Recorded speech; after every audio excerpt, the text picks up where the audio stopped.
The podcast on Haunted Hill will contain spoilers and swearing.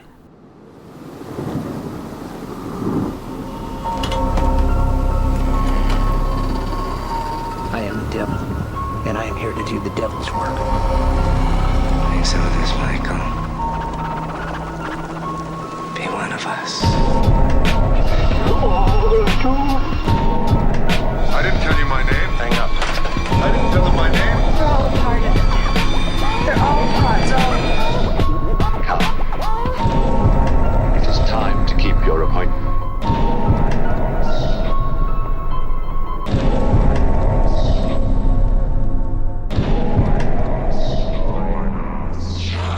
Hello and welcome to the podcast on Haunted Hill, episode 187 on an undercover cop.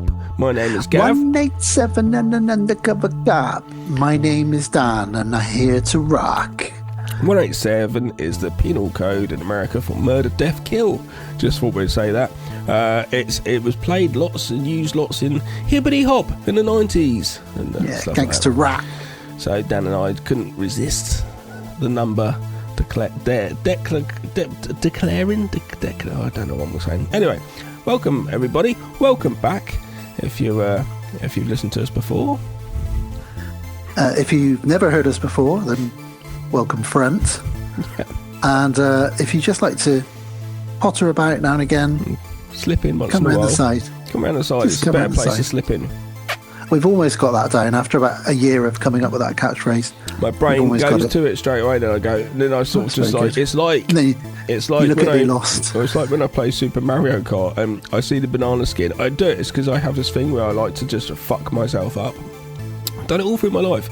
Gav, here's this person. If you talk to them correctly, they will give you millions of pounds. Not that I've never met that person. I would fuck up the first thing I said. But anyway, Mario Kart, I see the banana skin. And I go, don't go to the banana skin. And then last second, I have this thing where I go, and I go towards it on purpose. It's really weird. So I try to say it, but then it fucks up. Anyway. Well, there we go. There's This isn't about the psychology of Gav, is it? It's the about psychology of horror movies. Mario Kart either. This is Yes, about the this- psychology of Lucio Fulci. That's correct. So this is easy for Gav to remember. 187, as he said. I didn't have to remind him on this one. We're getting close to that 200 mark. It's exciting. Oh, yeah, we are. Don't you think? We are, yeah. And yes, it is our final director special of 2025. Lucio Fulci, the maggot master, Oh the my Italian god! stallion. That scene with the maggots are just flying in their Fucking faces. hell. That must have been quite traumatic. Yeah.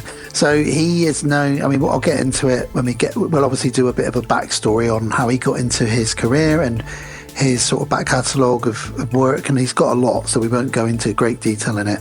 But yeah, Lucio Fulci, he's kind of like a sideways removed, almost lower budget Dario Argento. He's kind of there along the side doing similar work, but a bit more batshit crazy in some ways. It's So- like is Dario available today to direct? No, right.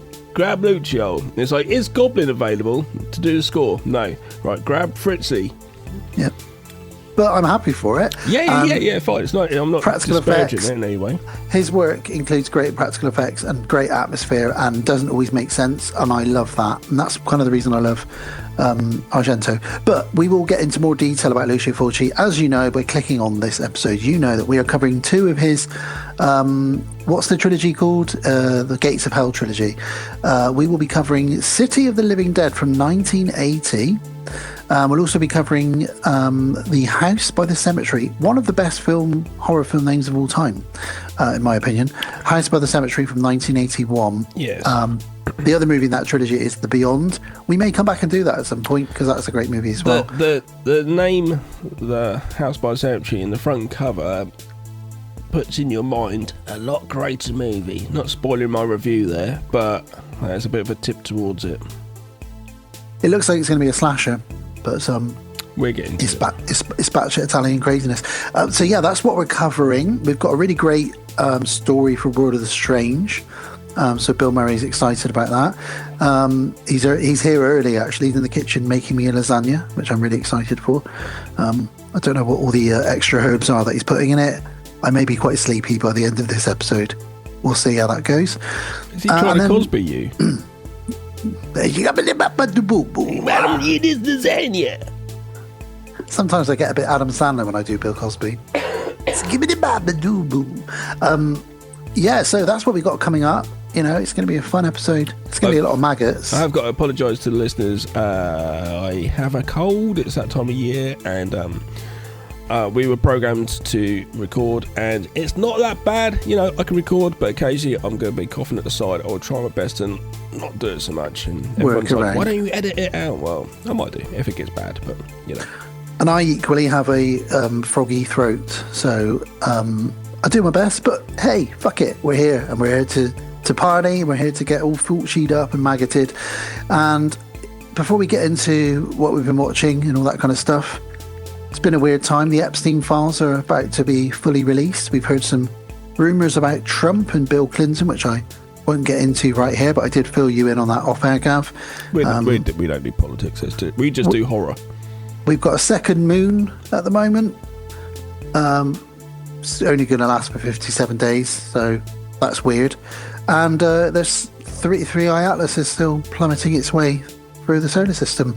And on top of all of that, there's a new Anaconda film with Jack Black and Paul Rudd, which I'm very confused about. I haven't seen it, but I'm very confused that this has been made. So it's a weird time. I quite like the idea. I like the fact that they're like, well, we don't want to remake Anaconda, but we could actually make a movie about some people remaking Anaconda. Oh, yeah. Okay.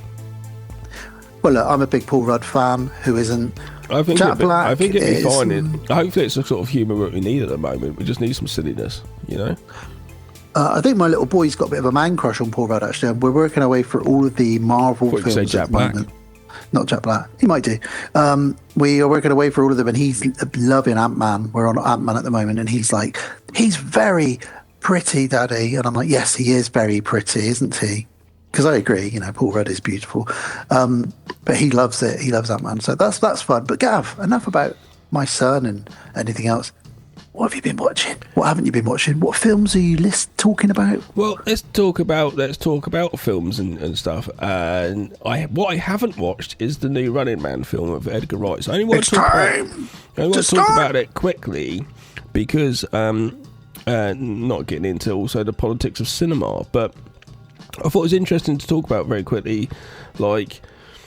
The movie's kind of like, obviously we go by weekends, and obviously like rentals and buying movies will carry on going, and it'll always be bringing in money. Most films are essentially in some way to someone, possibly not the filmmakers, but there's someone. But it's on the weekend takings. It's done very, very, very, very, very badly. Yeah, strange. It's taken about 1/5 of its budget. It's getting very good reviews. But if you looked on IMDb, it's only got like 11,000 reviews, which is weird because a movie of that scale should have on it 150,000 sort of reviews. You know? Now the problem with it, I think, one of the problems anyway, I noticed it on a bus driving past me, and I said to my wife, "Why doesn't it say Stephen King anywhere on there?" And I know he wrote it as Richard Bachman, but I feel like if they put Stephen King's The Running Man, it might have helped. I think also, I have no idea who that bloke is, and he doesn't come across as anything special. Arnie, I know it's a different type of film, but Arnie was almost that made the movie. And the other thing that put me off wanting to go watch it, it's set over 30 days. It's like, I don't care. That's what the book was. I need 48 hours or something. Yeah, but it doesn't work. That's why it's adapted, surely. The book was great. The book might have worked better as like a short Netflix show, perhaps. But I haven't seen it either. I really like the guy, Glenn, whatever his name is.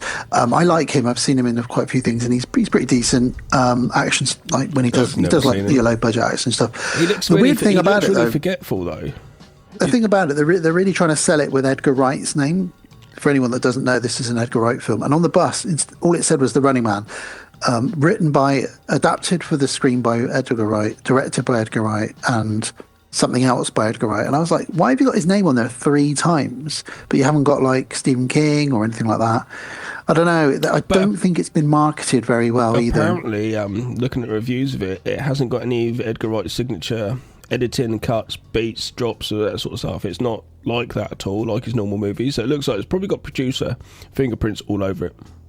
Because even Baby Driver, which is probably the most far removed Edgar Wright film I've seen, is still an Edgar Wright film. Yeah, Do you know what I mean? funny It's enough, fantastically edited I together. actually with the watched music it and last everything. night, but I know I actually originally watched it in the cinema, but I didn't really like it. I watched it last night, and then towards the end, I got bored. I actually turned it off before the end of the film because I was just like, I'm bored now. I like the beginning, some really good cut pieces where he's walking on, some great stuff when the music's writing of the songs, Yeah. words are on the walls.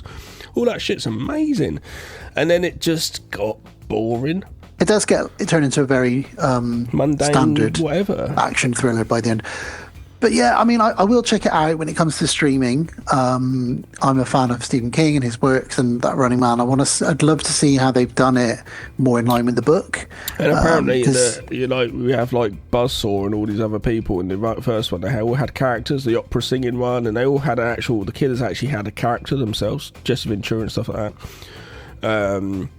In this one, apparently, there's just nothing. They're just people, and it's over 30 days. It's like, doesn't feel contained enough. It feels too sparse. The problem is and I'm not one of these people that says the book is better than the film and that kind of thing. But the problem is that the book is incredible, but the film is But books have to be a adapted landmark. for films at times because Exactly. they don't work as books. I watched it over Halloween for my Stephen King, the original, and it's just such a silly, let your hair down, get a bowl of popcorn movie, isn't it? Yeah, I watched it it's a couple weeks insanely ago. good, It's fucking and that's the well good. problem now is that how are you going to compete with that? I don't know. This new Predator movie, though, talking of Arnie movies that are getting remakes or whatever, it's not a remake, obviously, Predator Badlands, but it's That's right. There's two movies that Arnie is in from the franchise, or a remake, or another version in the cinema at the same time. yeah, that's cool, isn't it? Well, the only film that I've seen, because I am still very, very busy with my new role and my new job, and also my children, the only film that I've seen is Gabby's Dollhouse, the movie, which I won't bore you with. What is that? Took the kids to the cinema to watch it. It's a kids' film about a girl whose dollhouse comes to life. Gloria Estefan's in it, which was great. I was very pleased. Was it Miami Sound Machine? They weren't, but it was great music in it. But I expected because Gabby's Dollhouse is a TV show, and I thought we were going to see one of these, let's stitch 3 episodes together for an hour so the parents can take their kids to the cinema. But this was actually a proper hour and 40-minute produced film. But the kids sat through it. That was fine. They ate their popcorn. But anyway, while I was in the queue, because we got there a little bit late, and I hate that, but when you've got twins, you can't always be on time. Fuck that. So we got there, and Alice was like, well, the doors are open. It starts in about 3 minutes. Can you grab the popcorn for us all? I said, yeah, that's fine.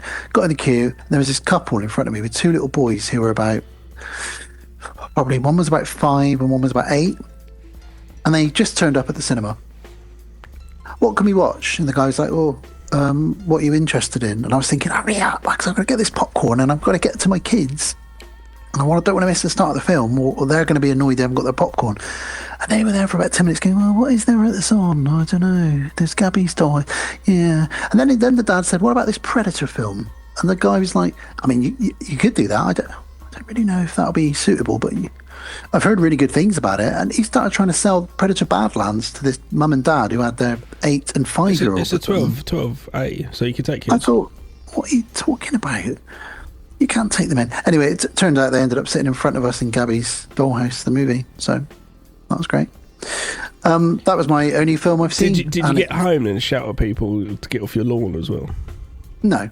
But I was very annoyed that they took so long.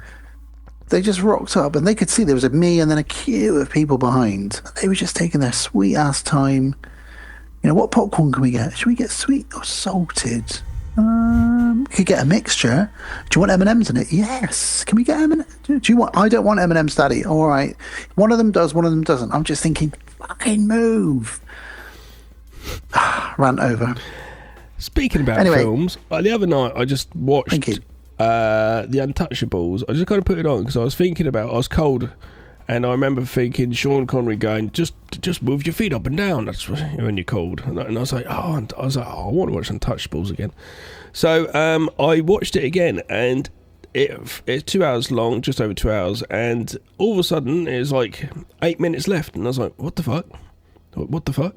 It went by so well, and I really enjoyed it. I was doing other stuff while I was watching it, but I still could watch it. But it just took me back to storytelling and how much I enjoyed cinema, film, movies, and just forget myself and watching the movie and just really thoroughly enjoying acting, performances, production, and just a really good tight story that was just so great to watch. And I was like, what movies nowadays do this? Yeah, exactly. And I said to you off air, it's one of my, not many people would know this, it's probably my top 10 non-horror films of all time, The Untouchables. It's Brian De almost Palma. perfect. Brian De Palma, and I watched Carrie over Halloween, obviously. Well, and De Niro's Al Pacino, you know. yeah, I mean, I watched Carrie and forgot what an incredibly directed film that Did is. I say Al Pacino? I didn't mean Al Pacino, do I? Al Capone. Al Capone. That would be amazing if De Niro was They could swap. playing Al Pacino. They could do Face Off. Imagine Face Off, but with Al Pacino and Robert De Niro. I'm surprised then no one ever thought of that. But yeah, it's got Kevin Costner in it, and he is phenomenal in it. Sean Connery's Connery. accent, whatever, I don't care. He's still Sean Connery. I don't in care. his little flat cap. Sean Connery. Yeah. Who's the other guy? Billy that's in it? Andy Drago. Garcia. Billy Drago takes Sean Connery out. That's Yeah, right. Andy Andy Garcia. Garcia, isn't it? So, There's a De little Niro punk. with a baseball bat, if I remember rightly, Yeah, being quite Daredevil. nasty. It's really good film. I recommend watching it if you've never seen it. Definitely watch it. My favourite moment in it, and the score is phenomenal, by the way, for everyone who either has never seen it or hasn't seen it for a long time. You'll be mesmerised by that score. And the scene in it that I think is a masterclass in direction is the scene with the baby pram going down going the stairs down and the Andy steps. Garcia sliding. The tension, To his the legs action, underneath. the shots. It's just so It's- good. It's very funny in one of the Naked Gun movies. Where they Yes. parodise it. But it was just so nice to have that storytelling, and it just made me go, I don't know what films do this for me anymore.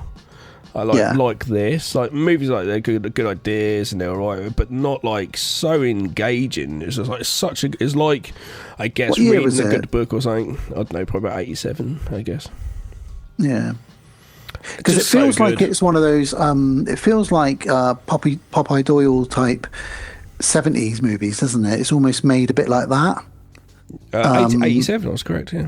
There you go. But it's interesting that it's almost the 90s and they still made a film that felt like a really gritty sort of 60s or 70s thriller. And It's really it's good just stuff. such a really good story, and just so many good set pieces, each one, and it just kept moving along at a rapid fire. At no point was I bored ever. Excellent. Well, the only other thing that I watched or been watching and still am watching, which I know you are at the moment, I am on a rewatch of Stranger Things. Oh, I have done the 4 seasons. I'm ready for the next one. I so enjoyed it. Now, yes, this is what I wanted to talk about. So, obviously, Without the hype. Do you remember when it came out? Everyone's like, "We got to watch it, got to watch it." It's everywhere. Yeah, and I watch binged it. I didn't have But kids back then, so I doing binged it now, it. binging 4 seasons together works very well. Well, I'm not binging it, you see, because I haven't got the time. Oh. So I'm doing 1, maybe 2 episodes on an evening, but some evenings, Yeah, maybe yeah. 2 I or mean 3 that. evenings in a row. I mean, you could binge the 4 seasons in a course of 2 weeks or whatever. Do you know what I mean? Yeah. Yeah. Yeah, so I'm just coming up to the end of season 3. One thing I've realised is, firstly, I knew this at the time, but just how many homages and Easter eggs there are in it from the Duffer Brothers to the Terminator, Alien, Gremlins, Ghostbusters. I could go on and on, which I won't. And secondly, it's really, really gory, particularly when you get to season 3 with the sort of the John Carpenter style Thing creatures and the deaths and stuff like that. And then, if I remember rightly, the 4th one goes really horror, almost a bit Nightmare on Elm Street. Now, so I'll get to season 4 and obviously rediscover that. The reason me and Gav are doing this, for anyone who doesn't know, if you're under a rock, season 5 starts in a week or 2 on Netflix. I imagine a lot of people are doing what we're doing. People, yeah, I should imagine their numbers are up through the roof. It's the most watched TV show on Netflix, I think. It was How to Make a Murderer. That was the one for a while, but this is the one, I think. And people are rewatching it now, like you say. But yeah, isn't it wonderful? It holds up well. The hype, it Really does good. deserve the hype, I think. I don't like the kids. Good gateway horror. I don't like the kids growing up. I liked them in the first season when they're Oh, little. I know. When I got to season 3, I was like, oh my God, When they've they're all dressed- grown like I know. 6 inches tall. And when they're taller. dressed as Ghostbusters, when they go to school and it's not actually fancy dress at school, is so good. Yeah, it's great. I love all the characters. I'm a big fan of Lucas, a big fan of Dustin, but then in later seasons I love Billy, even though he's a bit of a dick. Yeah, but Billy though, like the casting of Billy, he is exactly what, if you write down on the script, classic 80s rocker, kind of like bit of a tough nut, smokes, real pretty, got a good body. Brilliant. He's perfect. Like the casting is so good for that show. And who's the guy that comes into it in season 4 who plays the Metallica song? Is it I can't Master remember of what his Puppets. name is, but yeah, it's so good. When he's I'm just looking standing forward there, to him. Yeah, in the all black, like someone in So the I've got all back's this to coming come. towards him. because I actually think season 3 so far has been the weakest of the 3 seasons that I'm on. But if I remember rightly, season 4 is a bit better. Yeah. So I really got high hopes, as I'm sure you have, for season 5. They are definitely finishing it. Yeah. Interestingly, I read that they only ever meant to make 3 seasons, which is why season 3 kind of ends it all. And then Netflix approached them with a truckload of money and said, please, will you make another season or 2, because there's a lot of money in it for us and for you. And they ended up, oh, go on then. So they had to write their way out of some of the plots that they'd sort of wrapped up. But it's fine, and it's really made a name for people in it, like Millie Bobby Brown and some of the other kids that have been in the Ghostbuster movies and stuff. So they've done well. A lot of people have done well in it, and it's great. The other thing I love, and this is my last thing, is not only do they have all these homages and Easter eggs, they always bring back a few actors from the 80s. I know that Linda Hamilton is in the season 5. You've obviously got like Frodo Baggins or Sean Astin.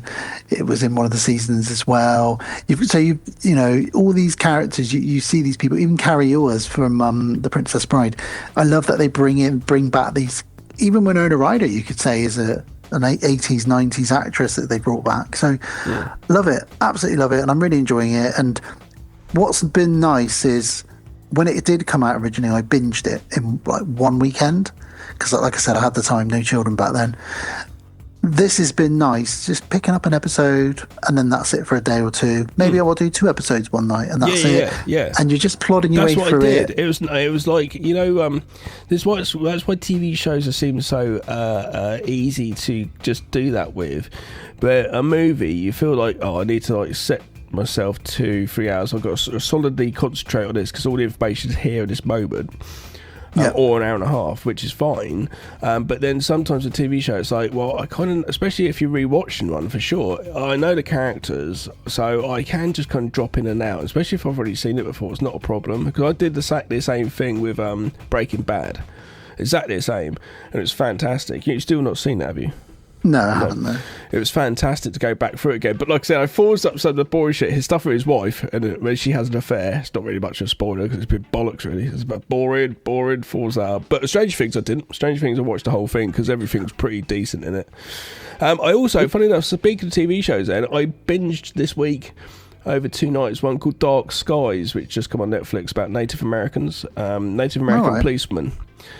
And it's got one of the guys who I think he was a killer in Fargo. In Fargo season 2, I think. Yes, I think I know who you mean, yeah. He's the main sheriff in it, and it's just about the feds being there and like some deaths turn up where some people died. I just started watching it. I had no idea what it was about because I quite like Native Americans and as I don't know the whole. It's really interesting culture. And the whole thing. Them as it. their sheriffs, these big jeeps in the middle of these desert places. There's lots of things that could happen. It's a different sort of thing from the world that I live in. Do you know what I mean? So it's quite interesting. Anyway, but a few people end up dying from being looked like they're scared to death, and there's just something going on. It's not really a supernatural thing. There's like some criminal element going on, but it was just pretty good. It had one of the drug dealer type bad guys from Breaking Bad as one of the main guys in it, actually. So it's decent, so it's worth a watch. What's that on? It's on Netflix. Only one season, about 6 episodes. Nice. So easy to watch. Even though, put it all together, it's way longer than if I'd chosen that 3-hour movie. But still, you go, I don't know. but you don't feel obligated, like you say. I know. No. Even though my film library's just got ridiculous lately, especially with all the more VHS tapes I've put in. Speaking of which, you've got VHS video you're going to put out at some point, aren't you? Yes. So as our Patreon supporters will know, they received 7 mini episodes over the course of October, and we have a video on to put out of Gav going through a box of VHS tapes, a bit like Ethan Hawke in Sinister, although he doesn't have quite the same cardigan. I know. I wish actually I'd have dressed as Ethan Hawke. That'd have been fucking a lot better. Next time I might do it. But that will be going up probably in the next week or so for our Patreon supporters to watch. It's about 20 minutes long, and it's just Gav delving into a box of VHS and struggling to read the synopsis on the back of some of them, which is hilarious. I did, of course, yes. Was it amusing? I watched everything I you didn't watch do. it. I didn't watch it back. Oh, thank you. I didn't watch it back. Was it amusing?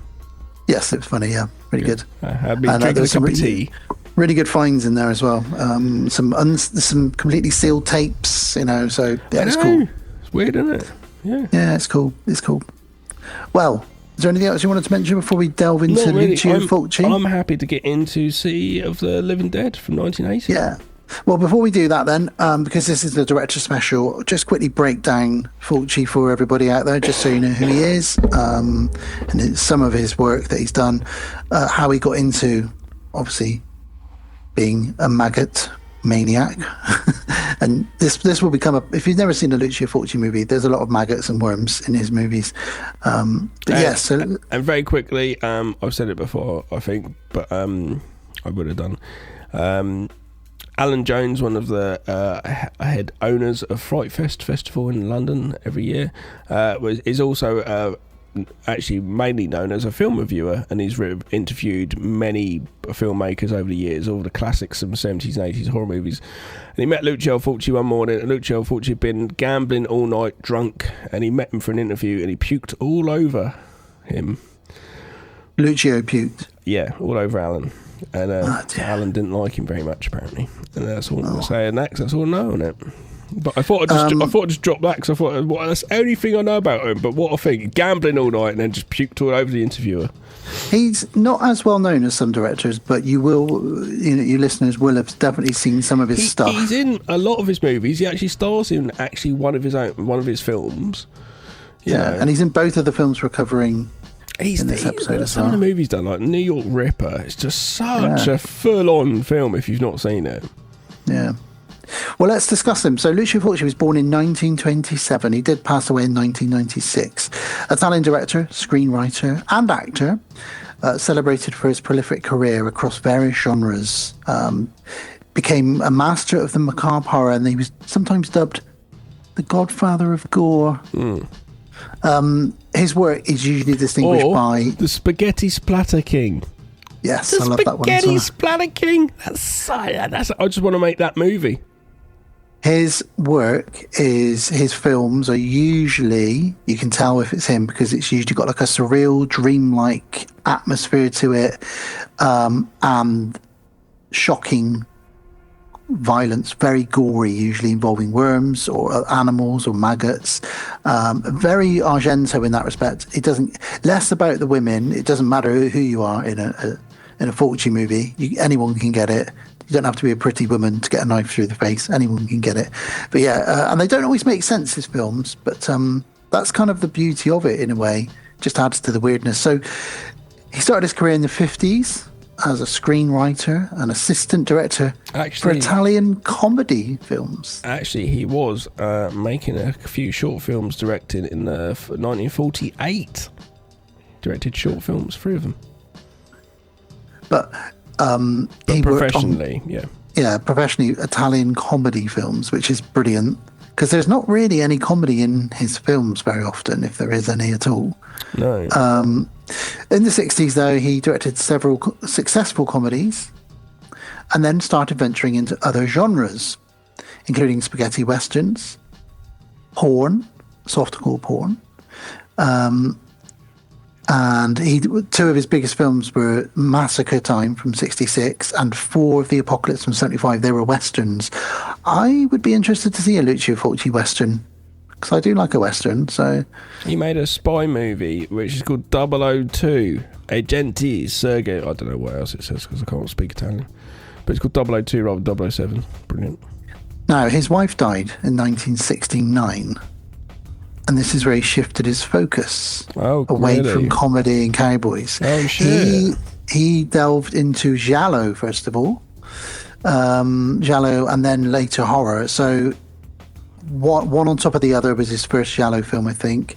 A Lizard in a Woman's Skin, which you and I have watched together. We watched that together, I remember that. Yeah. Don't Torture a Duckling, which is a very controversial film about children's deaths. And that sort of cemented his reputation, really, for controversy. The Eroticist. Brilliant film. It's like The Exorcist, but The Eroticist. As a senator vying for the Italian presidency seeks to cure his penchant for sexual harassment, all while a cabal of politicians linked to the Vatican to keep the story under wraps. Doesn't sound as good as the title, that's for sure. Now, he became internationally known in 1979 when he made Zombie 2, or as we know it in the UK, Zombie Flesh Eaters. Yeah, Zombie Flesh Eaters is great. Yeah, and that was the film that really everybody knew of him because of that film then. And then in the 80s, he decided, you know what, I'm going to do a trilogy called the Gates of Hell trilogy, which I mentioned in our intro, starting with City of the Living Dead, moving on to The Beyond, and finishing up with House by the Cemetery. They are linked, but they're not linked, so it doesn't really matter if you watch them or not. It's a bit like Carpenter's Apocalypse trilogy. Yeah, actually, because one of the movie House by the other one we're doing is a little bit like The Fog in a sort of way. We did Zombie Flesh Eaters, didn't we? We did, yes, indeed. Shark versus Zombie. We did do that one. I remember it. A very, very fun film. Now, throughout the 80s, his health declined, but he did continue directing horror films. Two of his biggest hits in the 80s and 1990 were The New York Ripper, which you mentioned, in 1982, and then one of my favourites of his from 1990, Cat in the Brain. Oh, really? And the title alone is just phenomenal. Doesn't he star in it? Not sure if he stars in that one. Can't remember. His films over the years... stars Lucio Fulci. I think he's the main actor. So his films over the years have been victim to lots of censorship. They've been banned. He plays his character in Cat in the Brain, otherwise known as Nightmare in Concert, and he's the main lead. That's what I remember. I think of it. And obviously his name's Lucio Fulci. He plays Dr. Lucio Fulci. Brilliant. Fucking hell! It's like, come on, put your thinking cap on. Could it be Dr. Buccio Dulci, maybe? That's like when Jackie Chan first started making English-speaking films. His character was always called Jackie. Yeah. It's just like... so he battled most of his career with censors over the graphic content of his films. So just quickly then with his style... He was only 68 when he died. His style was... There's a lot of atmosphere. There's a lot of surrealism, nightmares, visions, that kind of thing. He always has graphic gore. You know what you're getting with a Fulci movie. Mm-hmm. Really, really quite graphic. And obviously, when these films were made, this is all in camera, practical effects. Yeah. Most of it holds up very well, I think. He obviously held a particular fascination for eyeball trauma, which a lot of characters get their eyes ripped out or something horrible happens to them. That's why when I watched X, and I was very disappointed by that film, but then at one point someone looks through a thing, and I was just like, don't you dare have something come through and stab that eyeball. Don't you dare do that. Lucio Fulci's done this many, many times. It's nothing new. Don't do it. And it did it, and I was like, fuck you for not coming up with anything more interesting. God.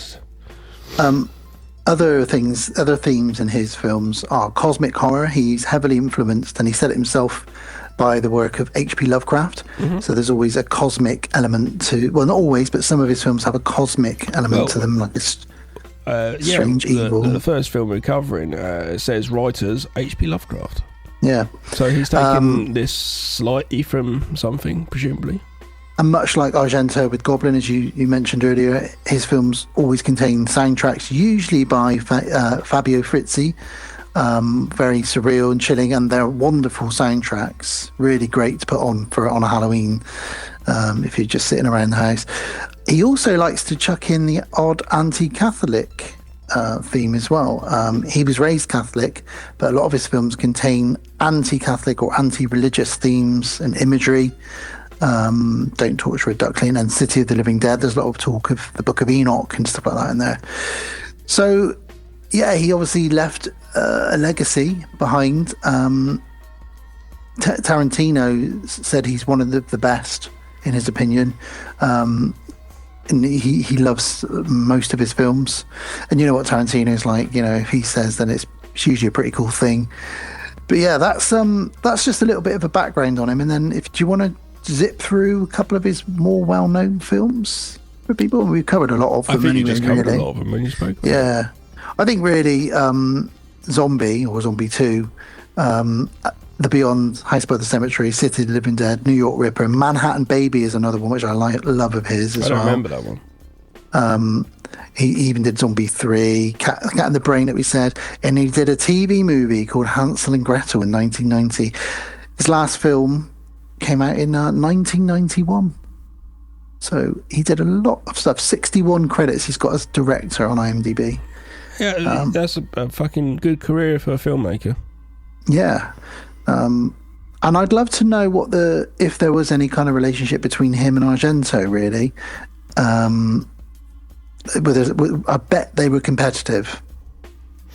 I don't know. Yeah, I don't know, because you see with Dario, it's a little bit up there more on artistry. There's a bit more of an eye put to setting up stuff, where Lucio Fulci's a little bit more grimy, get to the point, get it fucking done, I feel.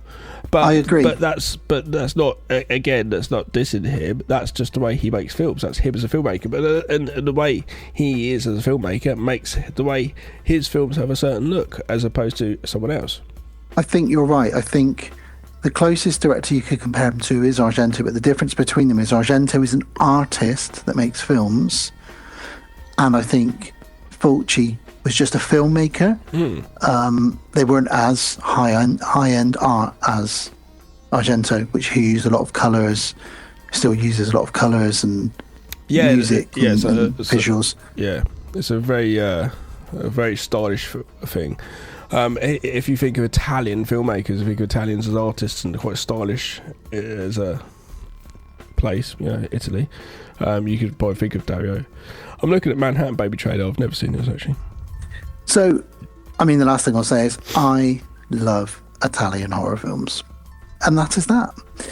Whether they're cannibals, zombies, slashers. Do you know what I need to get into, and I haven't done it? And every once in a while, Sarah and I do it quite often. We sort of get into almost a subgenre of things and just binge a load of them. But one thing I've not done, it's not horror though, really, is the Italian crime films. I've never watched that many of, and they're supposed to be really good. Yeah, the ones that are almost shallow, but not. I might have to just look up the top 10 Italian crime films and just watch those. Do you know what I mean? Yeah, you'd have a fun time with those, definitely. All right, well, that's Lucio Fulci in a nutshell. We are about to enter the City of the Living Dead, so we'll go to a trailer now when we come back. We've got 48 hours to shut up the doors. Shut the gates of hell before... The gates of hell, not the doors. I thought you were going to go down an Eddie Murphy route then. We've got 48 hours before Nick Nolte and Eddie Murphy show up.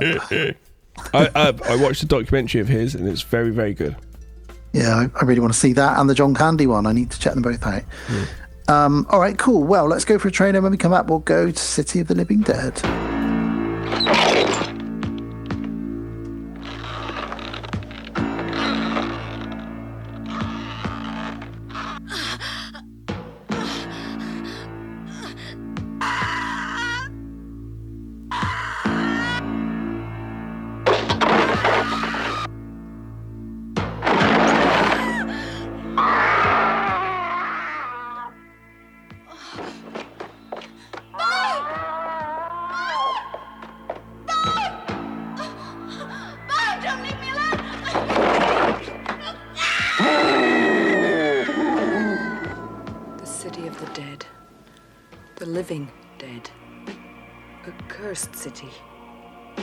Gates of hell have been opened.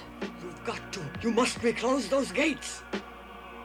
We interrupt this program to bring you a special broadcast, Dunwich police authorities have declared a state of emergency, effective immediately.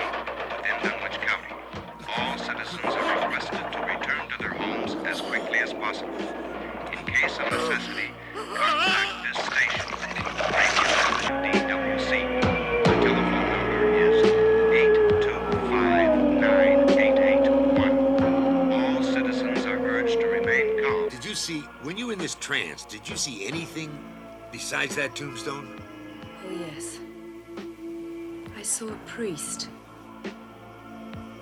who, by hanging himself, opened the gates of hell.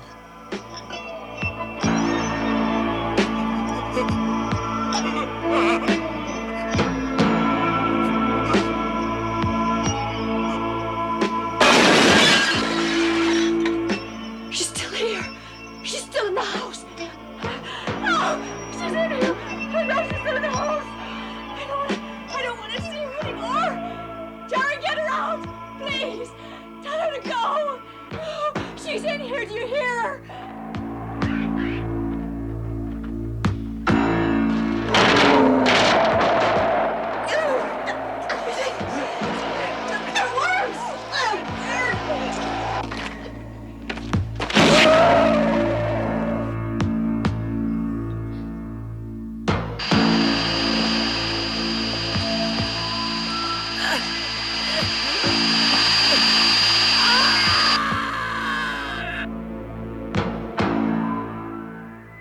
Guess what? It's All Saints' Day. A demanding, implacable enemy whose search for blood is never satiated.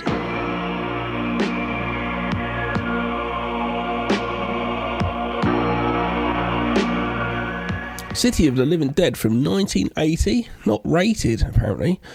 I always thought this was just an 18, but maybe not. Hour and 33 minutes. A reporter and a psychic race to a close of the gates of hell after the suicide of a clergyman caused them to open, allowing the dead to rise from their graves. Great little, synopsis there. To the point. To the point, yeah. Well, it's like, say, for example, Die Hard 3. They've got a task to do. Simon Says and all this stuff. They've got a task to be at a certain place at a certain time. Go. And in some ways, it's quite nice when you have this. You don't have at any point here some sort of it's cut to a ticking time clock of how long we've got, where you would with some films with a certain time limit. Certain things, certain ways that they could do that rather than just having text on the screen with numbers counting down. But at one point, you do have someone saying, "Oh, it's past midnight." It's pretty much there's not much more of that. But that is basically the basis of it. I love the fact that I know we could get into it. I love the fact that Christopher George is just like, that's what we've got to do, is it? Okay, let's go.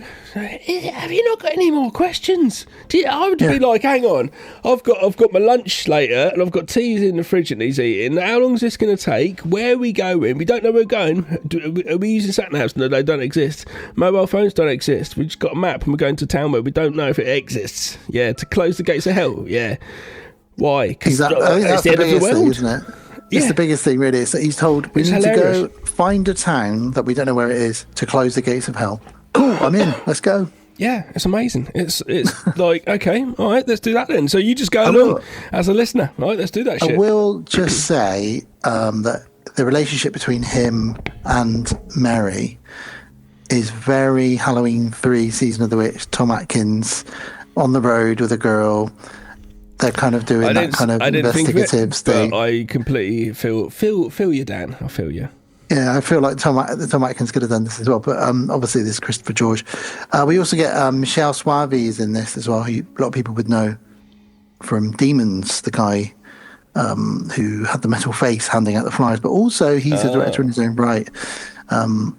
So there's a few faces you'll recognise from Giallo. I'm a big Christopher George fan. I like a lot of his films he's done. I feel like if he hadn't died before Tarantino's era, I feel like he's the sort of person Tarantino would have put in one of his films. Oh, yeah. Yeah, totally. I'm a big fan of his movies. As soon as I knew doing this, I was like, oh man, that's the one with Christopher George, isn't it? It's like, yeah, bit of Christopher George. Yeah, totally. Okay, well, let's get into it, really, because it does start. It just gets straight to the title card, really, of City of the Living Dead. Just appears as a lot of these older Italian films do. Well, it's funny. I watched these out of order for what they came out with. I did House first, and one problem I've got with House, I know we're not reviewing House at the moment, we're doing it in a bit, but one problem I had with it is like it titles it House of Corpses, House by Cemetery, and this picture House Foggy Cemetery, and there's not enough though cut to establishing foggy shot House Cemetery. But this straight away, it starts with the credits panning over a graveyard, and I was like, this is what the House of Cemetery should have been. This is more of this film straight away, and it has loads of shots of a house and that thing going. I was like, this is that. Why didn't that movie, which came out later, have these shots in it? It's strange, but this is perfect. Actually, I really love this opening. It actually starts with a scream, doesn't it, over the title card? Someone screaming. Oh, I didn't notice that. This... That's funny because House on Haunted Hill does that as well. That's the beginning as well. Right. And it's got a great score, as we mentioned, and that kicks in. And as you say, Gav, yes, we cut to a foggy graveyard, and we see a priest. Doesn't this set the tone of the film? It's dark as shit, and like it's straight away. Like as soon as you like, I am not religious, but I have this thing where it's very hard, and I feel like I have to like not be too bashful, which not like I am, or negative towards religion, because I feel like it's such a like thing touched upon, like people touch upon. I'm touching the toes. They're really insulted by it. It's like, but hang on, we weren't born with it. It's something you chose to do. It should be a thing. But do you know what I mean? I feel like that because of such a lot of religious people. It does a lot of things in the world. It pushes and inspires, and I don't know what I'm saying. It feeds through a lot of things in the world. It makes a lot of the world go round. Religion is involved. You know what I'm saying? Yeah. And straight away though, if you're having a movie and you're having something like a priest hanging himself. That's quite a thing, I feel like, because like obviously in religion you shouldn't commit suicide is something you shouldn't do, you know. Well, the Bible says you don't go into heaven if you kill yourself. A priest doing it in a graveyard as well, where there's lots of dead people. It's for me straight away. I'm looking at it going like, this is like really almost artistic in the way that's setting the tone to a film straight in. It's bleak, it's dark, it's serious as fuck. If you're going that way. And it's almost like more full on than the rest of the whole film itself, this opening bit. But what an opening scene, or opening shot. Yeah, and we don't see it immediately. He looks very haunted, and he looks up at a tree branch, and that's just so dark, because if you've read the synopsis, which a lot of people have done before they put the videotape in or whatever, they'll know that this is probably the priest that's going to hang himself and cause the gates of hell to open. So he looks up at this tree branch, and it's like, oh, boy. But then we cut to New York City. Where there's a seance going on. Because we don't know actually where this other place is. So it cuts to New York. So it doesn't actually need to say that unless it said earlier on somewhere else, because that could just be New York as well. But obviously they've got to get to it, so it's a bit of a road trip. But we don't know where that is. We do find out later on. Dunwich, isn't it? Yes, Dunwich, that's right. I can't quite remember where it is now. But yeah, so they're doing this seance in New York, and there's a few people in a room. A woman, a girl, Mary, and she's saying, yes, I am there. I see you. We have contact. And then we cut back to the rope over the branch and this image of a priest just hanging, swinging backwards and forwards. I lie. Actually, it does say Dunwich early on in the film. Yeah. So that's fine that then they say New York, but yes.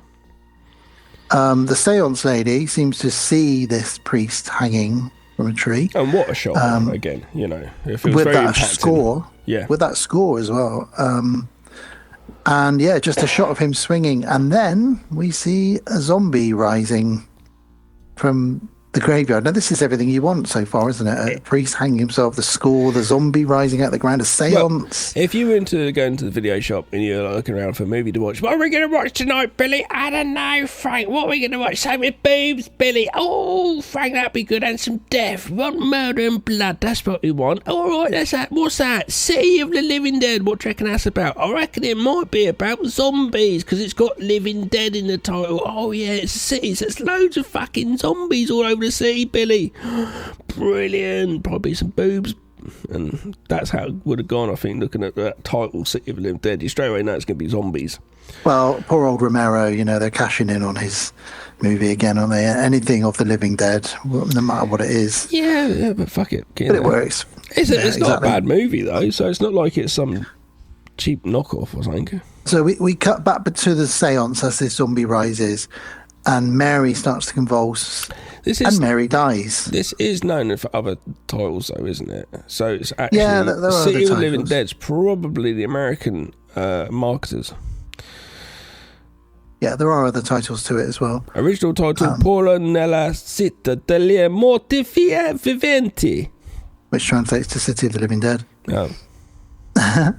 But yeah, what we thought was going to be our main girl, Mary, dies because of this seance and because of this thing that's happened in Dunwich. Now, spoiler alert, she does come back to life, and it's brilliant when she does, in a coffin. Ugh. Everyone's worst nightmare, but she dies. Yeah. And that's that, really. Then a cop shows up not long after. I'm wrong. City of the Living Dead was just the title. Oh, right. I'm sure it had another title at some point. Can't see it. So a cop shows up, and he's like, you mean to tell me... It's straight away we're into like the detective there, the classic detective. He's like, wait, what's going on? I don't believe you, Buster. And it's great. It's I really quite like the fact we're straight in there, boom, straight in there. Like that first scene, the priest hanging, I was like, my God, that's pretty powerful. And in a graveyard, then all of a sudden, a seance, the person doing the seance sees that shit, and then all of a sudden dies from seeing that shit. Like, what the fuck are we watching here? And this cop's great. He's sort of saying, you mean to tell me that this lady died of fright from a seance? Yeah. Come on. And then he says, what are you guys on? What drugs are you taking? I want to know. Brilliant. He just thinks, and there's an older woman who's like friends with the dead woman who's like, she starts saying, it's the Book of Enoch. It's a 4,000-year-old book. Have you not heard of it, detective? And he's like, what the fuck are you talking about? I've not heard of some Book of Enoch 4,000 years. I think a movie that we have to make is definitely, without a doubt, a film like this, which we have a woman saying, but detective, have you not heard of... And some bullshit. Like, I've not heard of that jive talking shit. And just, like, do that scene. It's because this is so 70s movie. After he's just said, where's the stash? It's brilliant. But then something strange happens because his assistant cop says, detective, look. And suddenly this giant fireball appears in the other room with a growling sound like a dragon or a lion. And it sort of appears and then disappears. And everyone in the room is like, oh my God. And we're at an audience are like, wow, there's your proof, cop. And he's like, no, it's a prank. There's got to be a way they did it. We don't believe this is true. Come on, this is terrible. I don't believe any of this. You're all going to go to hell for this in prison. The woman's pretty much saying you can't handle the truth. Essentially, she says that.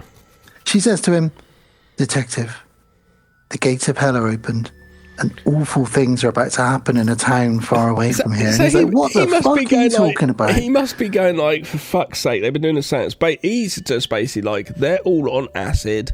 They've imagined this whole thing. But then it's okay, though, because there's a ball of fire just going up and down in the room next door. So he's like, what the fuck's going on over there? And they all rush into the room, and then the ball of fire just vanishes. And it's like...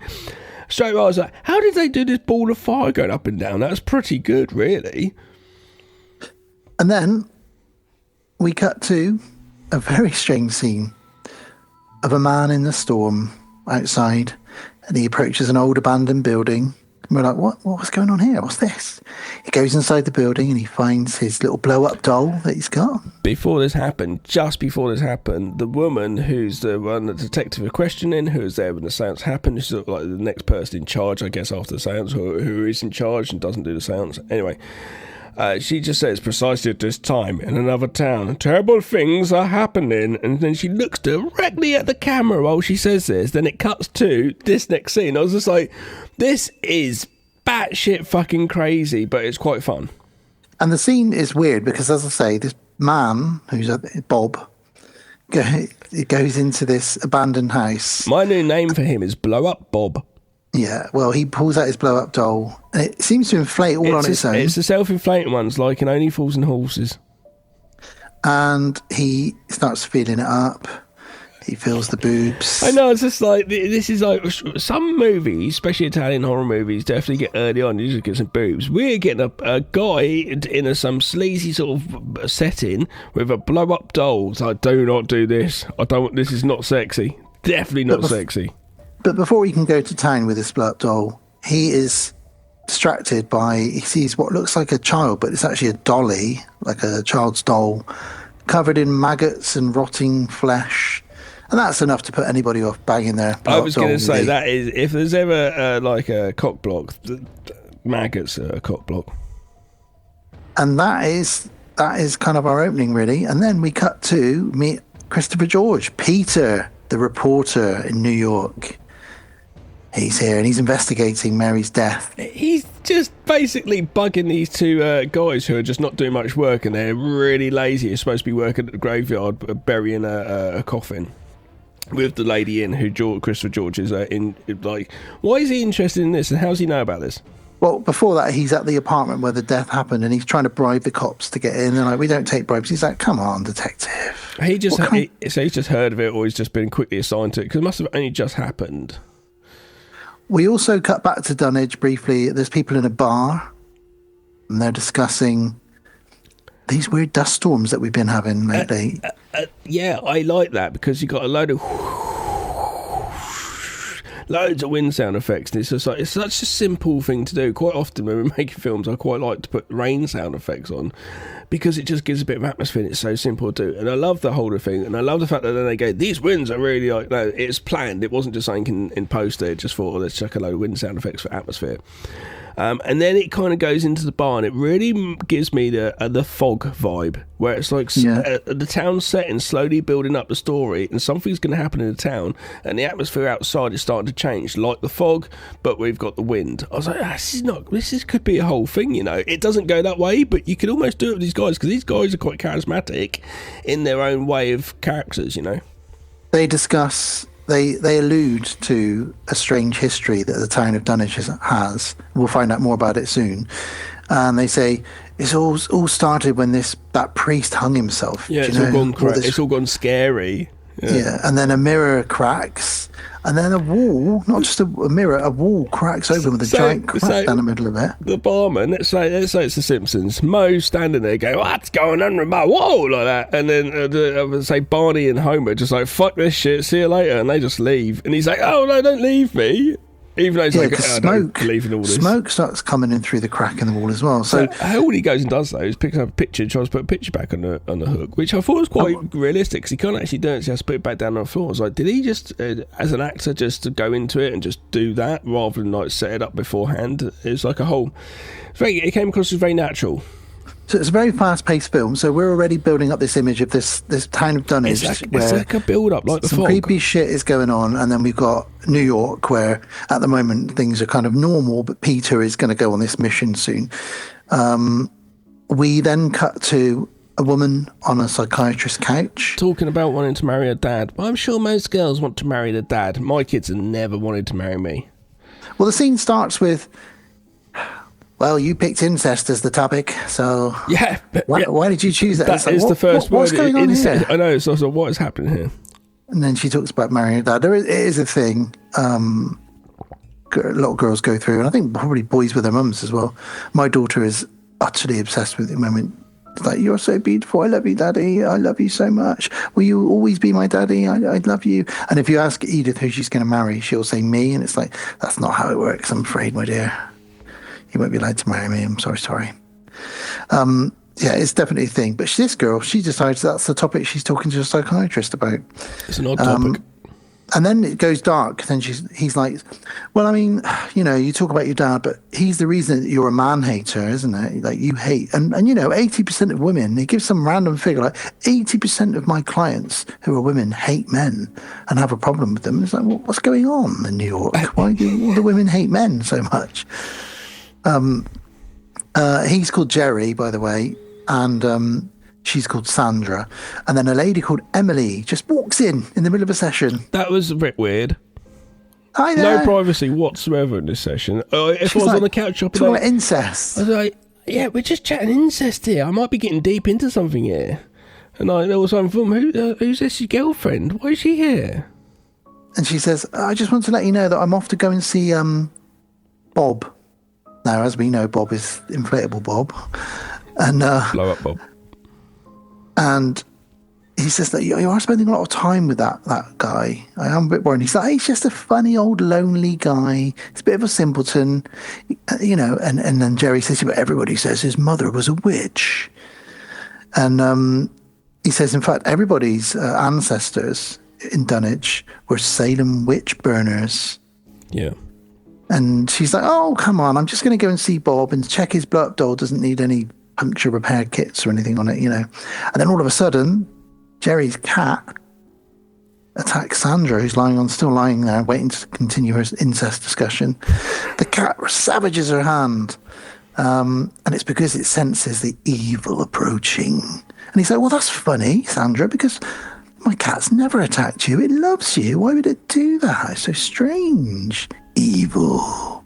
It's very good. That's another thing for Fulci. He loves having cats in his films as well. He does. So then we got to the two gravediggers. These guys feel like they're going to be... It's like, here you go, guys, here's some new characters for the film who are going to be in it throughout the rest of the film. No, these are just in it for this scene. And they are one of them looks like Hulk Hogan. What are they doing? What's their setting? Let me set the scene.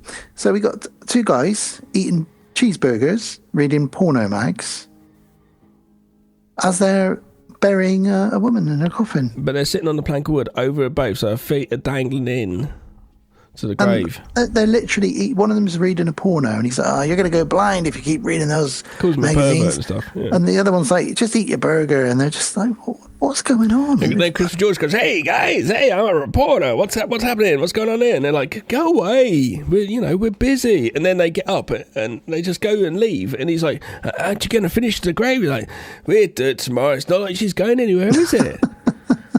That's so apparently, disrespectful. Apparently that isn't true. You'd get fired for that shit. Yeah, they have to bury it. Of course, absolutely. You can't just leave bodies lying around. Yeah, but her coffin's there ready to go in the hole. So they put a little bit of dirt on it, but that's it.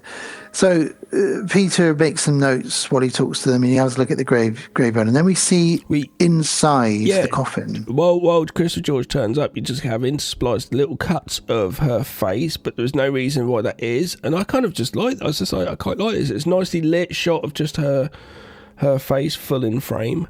And the coffin is lowered a bit. There's no reason for it, but we are going to find out why it keeps cutting to it and leaving it longer, which gives you this real sense of anticipation, because you go like, those eyes are going to open up, aren't they? And they don't. And it keeps going for so long. It's really well made. And then the eyes do open up, and somehow she is actually still alive and been buried alive. She starts banging on the lid.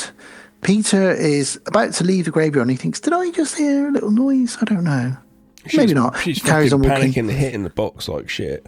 She starts clawing at the inside of it, and blood is coming out of her fingernails. Again, here, this is a really well made scene, because there's a real sense of suspense just here, because it keeps going back and forwards, and all of a sudden she's exhausted just as he goes over, and he can't hear a thing. Then some car traffic happens behind him, and he turns over at Ray, goes to walk off, and you're like, no, which makes you really engaged with the film, which is like, this is, someone that knows what they're doing.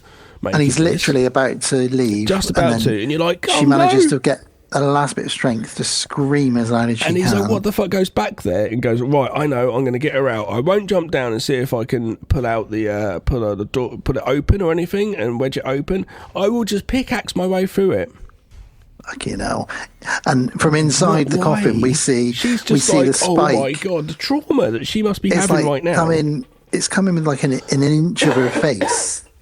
Apparently Lucio Fulci, when he was talking to Christopher George about this scene, he's like, I'm just worried I won't be able to get through the lid. And he's like, nonsense, I'll show you how it's done. And Fulci jumped down in there and smashed up one of the coffins and said, this is how you do it, you see? If I can do it, you can do it. And Christopher George was like, oh, Jesus, all right, fucking hell. So, they put another coffin lid down, and Christopher George did this scene where he smashes through it. That's like, Sam Peckinpah just like fucking shooting guns to get the scene going. Bang, bang, bang, bang, come on, bitches! And once he cuts through this, there is a brilliant shot, which has probably been used on posters and stuff, of just this hole in the lid of the coffin with her face screaming through the hole. Yeah, it's great. And it just looks so good. It's very really stylish. Good.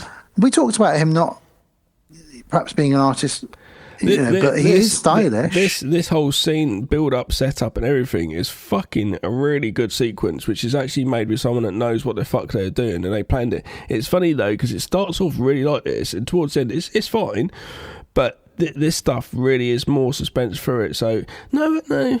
There is a little bit more suspense, but this is really good. But I guess they might have shot it in order. I don't know. Then towards the end, you start rushing. You don't have a chance to create such a scene. But this is played so well. Like her screaming, like the trauma she's having inside that box looks fucking like she is actually having that trauma. It looks great.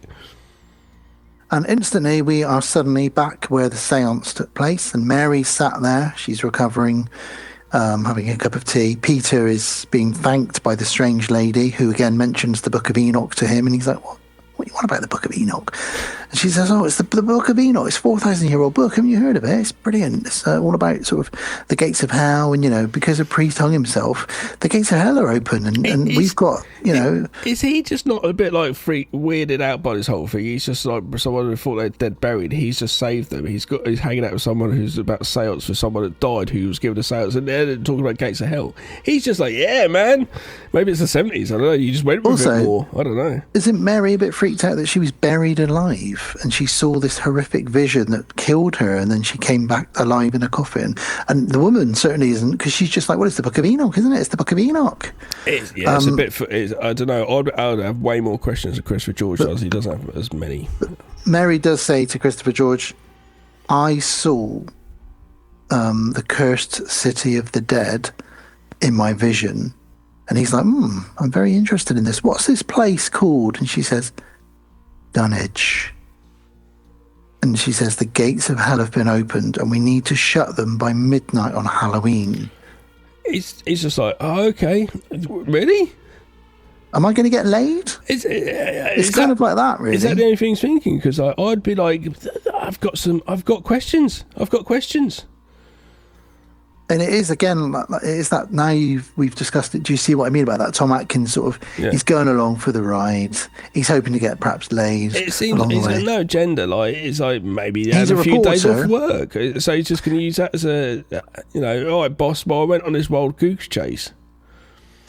So there we go, night time now, back in Dunwich. I guess as a reporter, though, straight away you've got a story, like someone died and come back to life.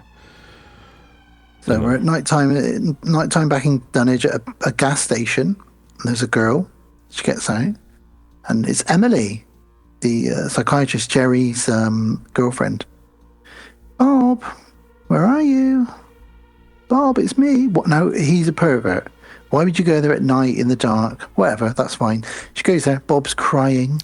What's her relationship with Bob, do you think? I think she just feels sorry for him. Maybe she gives him a hand job occasionally. Sympathy hand job. But he's crying with his blow-up doll. Well, it isn't in the room, but he's the blow-up doll guy. And the kid's called Bob in the other movie we're doing. Don't even get me started on that guy. I can't wait to talk about him. Bob. Fucking who gives a kid called Bob? Bob sees her, he runs off, and we hear a cat scream. And then all of a sudden, the zombie version of that priest who hung himself appears and starts stuffing worms and dirt and sludge into Emily's mouth. This must have been a horrible movie to make if you're an actor. And Luke Joel Fulci just screaming at you. They used real worms and maggots. Oh, yeah, it looks like it, because later on, there's a scene, and one of the actresses is puking. You can see her just puking up. Yeah. I don't think they quickly went in and said, put some this in your mouth, pretend to puke up. No. I'll tell you the trivia on that scene when we get to it. Brilliant, because it's going to be disgusting. It is pretty disgusting. I'll just pull that up so it's ready to go. Where is it? I'll find it in a moment. But yes, so she's dead. So we've had another death. And this time it's the priest. So it's quite cool that it's this zombie priest that just kind of appears and stuffs worms in your mouth and kills you. But she's gone. Dead ski. So next up we go back to Jerry, and he gets a call, I assume from Emily's dad. And he's like, oh, I don't know where she's gone. Last I heard she was going to go and see Blow Up Bob. I'm sure she'll be fine. And he writes down on a bit of paper, Bob. While he's on the phone, he's like, it must be Bob. Is that so he wouldn't forget? Bob. I'll forget that if I don't Bob's write a great that name. down. Bob's a great name as well. So then we got to a couple who are making out in their 4x4 Jeep. And it's a guy called Tommy and a girl. And she's nervous. She's like, Tommy, why are we doing it here? It gives me the willies. That's what she says. She does say that. And he's like, don't worry about all those stories about Salem witch trials and burning and gates of hell. Let's just do it. And she's like, okay. And then something starts sneaking up on the 4x4. Is it a dogger? It could be a devil worshipping dogger, but it's not. They actually see, he turns his headlights on, and there's this brilliant shot of just the priest hanging from the beams of the house in front of them. And he's like, oh my God, oh my God, oh my God. And then suddenly they blink and the body's gone and the car won't start.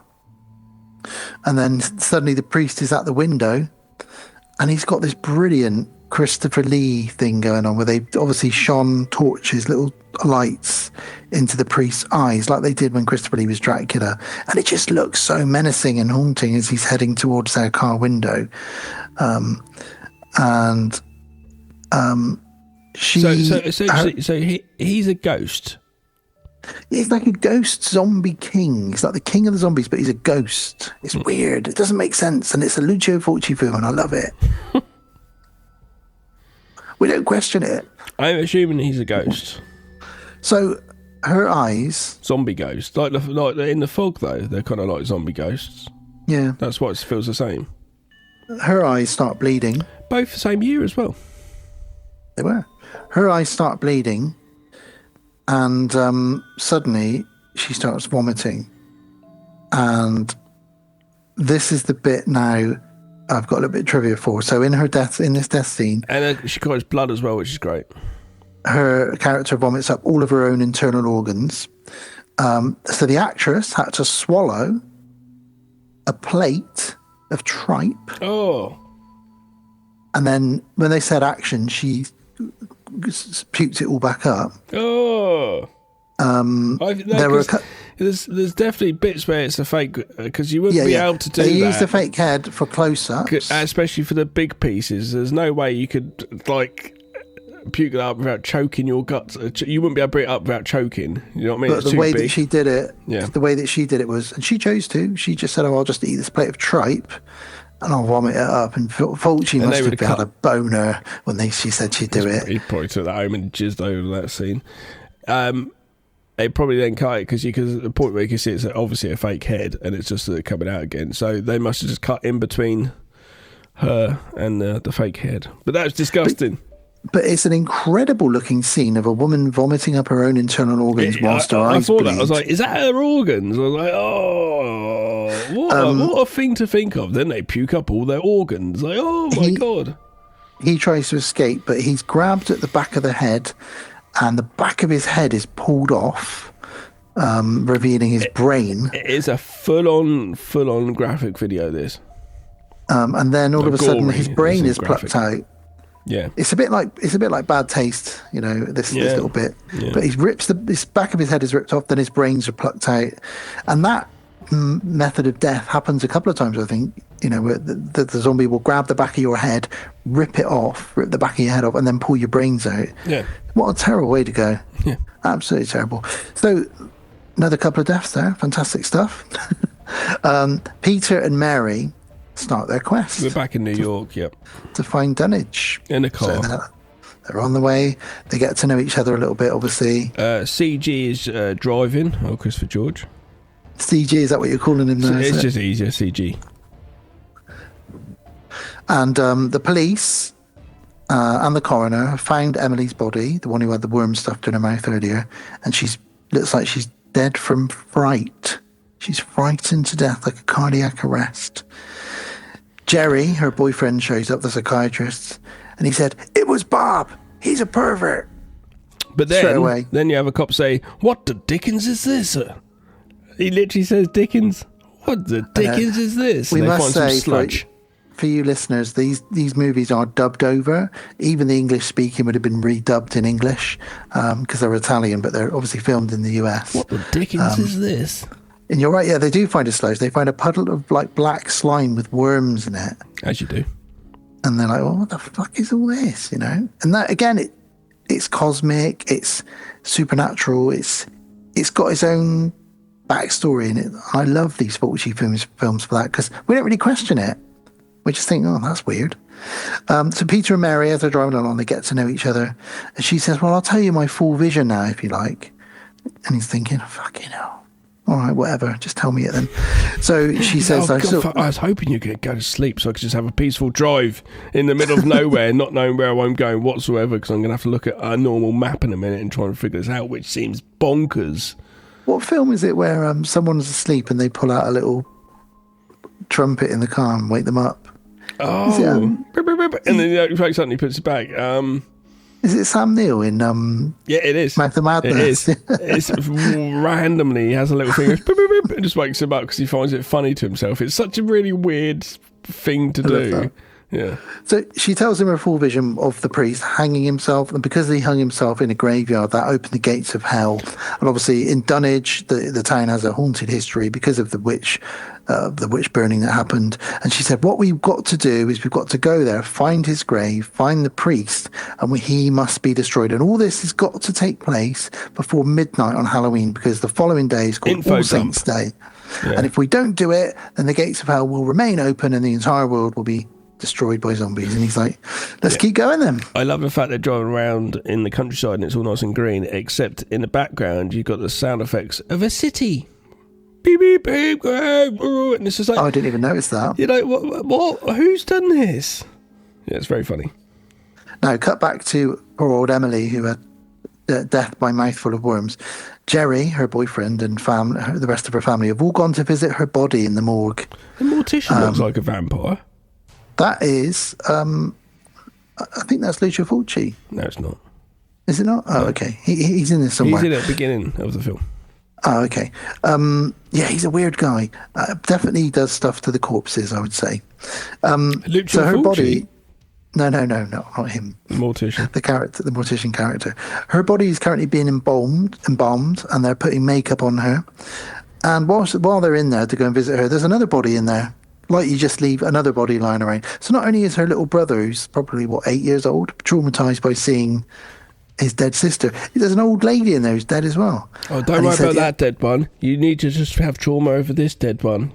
Oh, okay. And they do say, oh yeah, that lady over there, she died of fright as well, just like your sister. It's weird. This is happening a lot in Dunwich at the moment. That kid must be going, oh my God, Mummy, Mum could die of fright. No, just don't be scared of anything. Okay, he's going to turn into like the toughest person in the world. He's going to be so tough. And that was how Rambo was born. And that's how Chuck Norris was born. Ah. So we cut back to that bar that we mentioned, and they're doing a little info dump for us audience members now as well. They're saying, so that's 5 people dead in 48 hours. 24 hours. 24. And then one of them just says, I think it's Bob. This Bob guy is getting the blame for all of these deaths just because he Bob likes dolls. To have sex with blow up plastic dolls, you know. But we do find out. Thing. We do find out some dark stuff about him a bit later on that he got up to when he was younger. So all the family are crying at Emily's body, and that's that. And then we see Bob. There he is, the man himself, in another dust storm. And this time he sees the hanging priest, so he runs, and he's going to get killed by him in just a moment.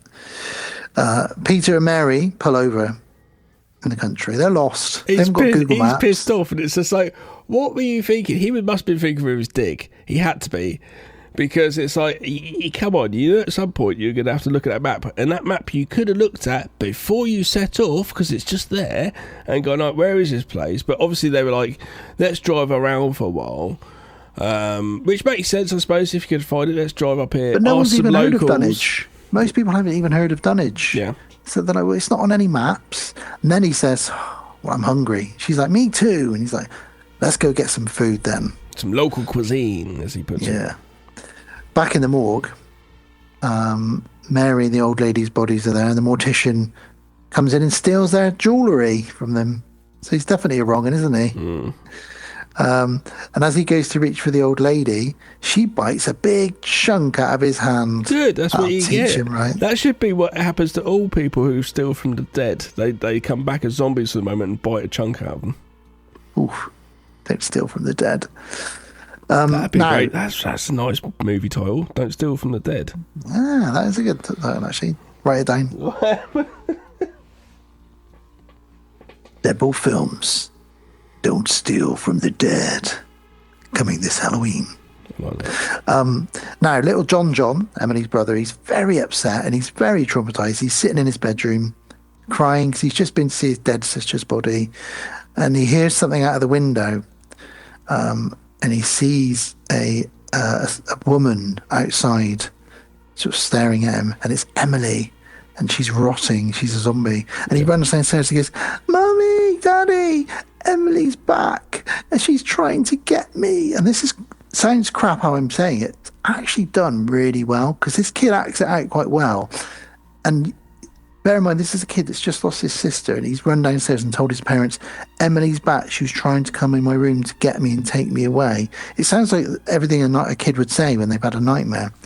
And of course, the first thing his dad says is, "For God's sakes, phone the doctor, get in some pills." It's like, yeah, sure, just drug up your son. That's absolutely fine, poor kid.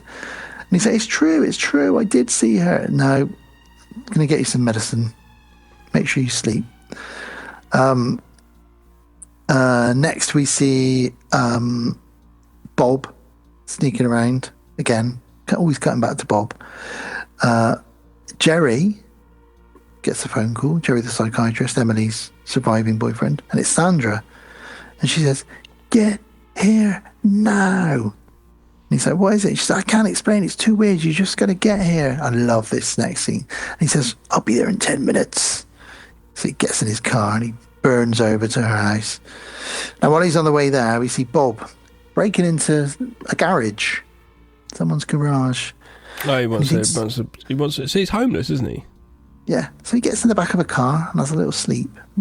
Find out more about him in a minute.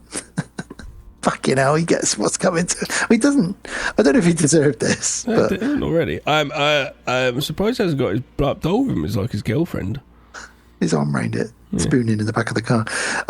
Now Jerry arrives at Sandra's house. She's holding a gun, and he's like, "What the hell? What's going on? Why have you called me at this time of night? And why are you holding a gun?" And she says, "I think I'm losing my mind. Go look in the kitchen. You tell me if I'm losing my mind."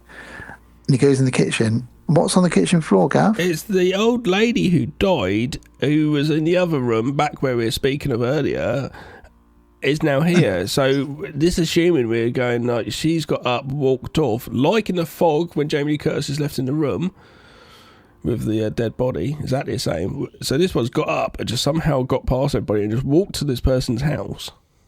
She says, "Jerry, so it's the woman from the morgue. How did she get here? Who put her here? They don't just walk here on their own, these things, do they?" And he says, "I think we need a stiff drink." I'm glad that it was then. It wasn't in her mind, because he'd been like, "What the fuck's wrong with you?" So they need to tell the sheriff, they say. And then they hear something outside. Jerry grabs her gun. It's like breathing. It's a very, very Goblin-esque score going on here. Yeah. I say it like that because just I think people know Goblin a lot more, so you can imagine what that sort of thing is. Very much this sort of thing going on at the moment. It's great. Look, it's what you want. I like the breathing sound effects, actually. Yeah, it's good. But they investigate it. They can't see anything. When they go back to the kitchen, the body is gone. And there's shots of the street with fog and wind and stuff like as well come into it as well, which is really very much like the fog. It's very good. Yeah, but this is a great Halloween movie to watch on Halloween. Atmosphere sort of building up, you know. Yeah. So the body is gone, but then they hear somebody upstairs. So Sandra starts freaking out. Her and Jerry search the house, and we can see some feet behind like a dressing screen. You know, those screens people dress behind. They don't see that, but we, the audience, see it. And then the lights cut out, and then suddenly the window smashes and huge pieces of glass go flying through the air. Jerry and Sandra duck. They slice into the blind, and lots of blood starts pouring out. And it's killed this zombie old lady thing that's still in the house. I don't know, but it's freaked them out. Yeah. Well, cutting back to Peter and Mary, who stop at a church. Just need Paul, don't we? Peter, Mary, and Paul. Yes, we do. And they talk to a priest who says, "Ah, yes, Dunwich. I know it well. You've taken the wrong turn. Let me give you some directions. Can I ask why you're going there? Also, do you know about Dunwich's past? It's got a very dark past linked to Salem and the witch trials." So he gives them a bit of information, and therefore us, the audience, as well. But mainly, the most important thing is they've now got directions to Dunwich, which is great. Which I assume they were going to probably freestyle this anyway and ask for help. Back to Bob. Oh, good old Bob. Well, yeah, Bob's disturbed from his sleep now and ends up having a permanent sleep. Yeah, so a girl called Anne walks in and she's like, "Oh my God, Bob, what are you doing in my dad's car? He'll kill you. Dun, dun, dun, if he sees you here." And he's like, "Oh, I didn't have anywhere to sleep." She said, "I'll tell you what we'll do. Look, I've got she pulls a hip flask out of her crotch and also a joint. And she's like, "Well, let's have a drink and let's have a joint. Come on, it's fine." But there's all of a sudden her dad just bursts in the room and finds Bob in the back of his car with his daughter smoking a joint and having a drink. And he goes fucking ballistic, doesn't he? For Bob is just at one moment having the best 10 seconds of his life. He's like, "Oh my God, I might get some here. I'm having a drink as well. And I'm she's not smoking a inflatable. joint in the back of a car. This is amazing." And then in seconds, that's gone completely. If there was any, I'll bring a cop block into it again for the second time this episode, but that is definitely maggots and screaming dads. I compare this scene to the scene in the Friday the 13th movie where the kid gets destroyed by an axe. Baby. No. Baby.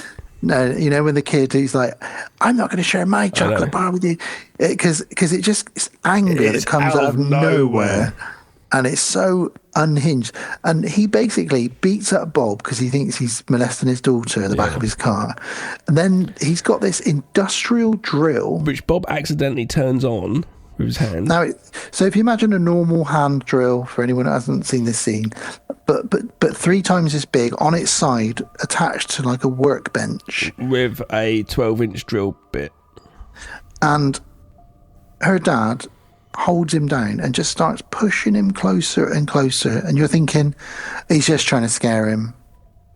Nope. What happens, Gav? Great effects happen. This drill just goes through this guy's head, and it looks so brilliant because obviously the close-up's obviously a fake head. I don't know how they've done it. But then the next shot of him, like after it's gone through, the widest shot as it is, we've got a perfect drill, perfectly the same, going round, and it's just like, how have you done this? Like, what magic is this? It's very good. It looks like it's coming out. It goes into his temple and then it comes out the other side of his head as well. It's a big drill as well. It's not a small. And the guy's still screaming. It looks so good. And I mean, he's got to explain this to the cops, hasn't he? Now, like nowadays. Why did you? If that shot was in a movie now, I'd be like, oh, well, they probably just AI'd it. You know. But imagine the cops showing up now. So what happened here? Well, I came into my garage and Bob was in the back of my car with my daughter. But why did you brutally shove a giant industrial drill through his head? The judge is going to look at all of this and be like, I don't know, it seems like you sort of went a bit full on with it rather than just like you could have just punched him, called the police, tied him up, or just like fucking given a kick in. This is a drill through the head as well. It's not like a gunshot. This is personal. Also, his daughter has just witnessed her dad dad watched it after murdering. She's just there smoking a joint going, Jesus Christ. I was going to give him a little hand job in the back of the car. Do you want to is it alright to come around your house tomorrow night? Yeah, totally. Did you used to have another boyfriend or something happened to your house? About, oh yeah, my dad, he found this guy with me in the basement. He drilled through his head, but don't worry about it. Let's go up to my bedroom. So I'm not going up to your bedroom, love. I am off. Yeah. Absolutely.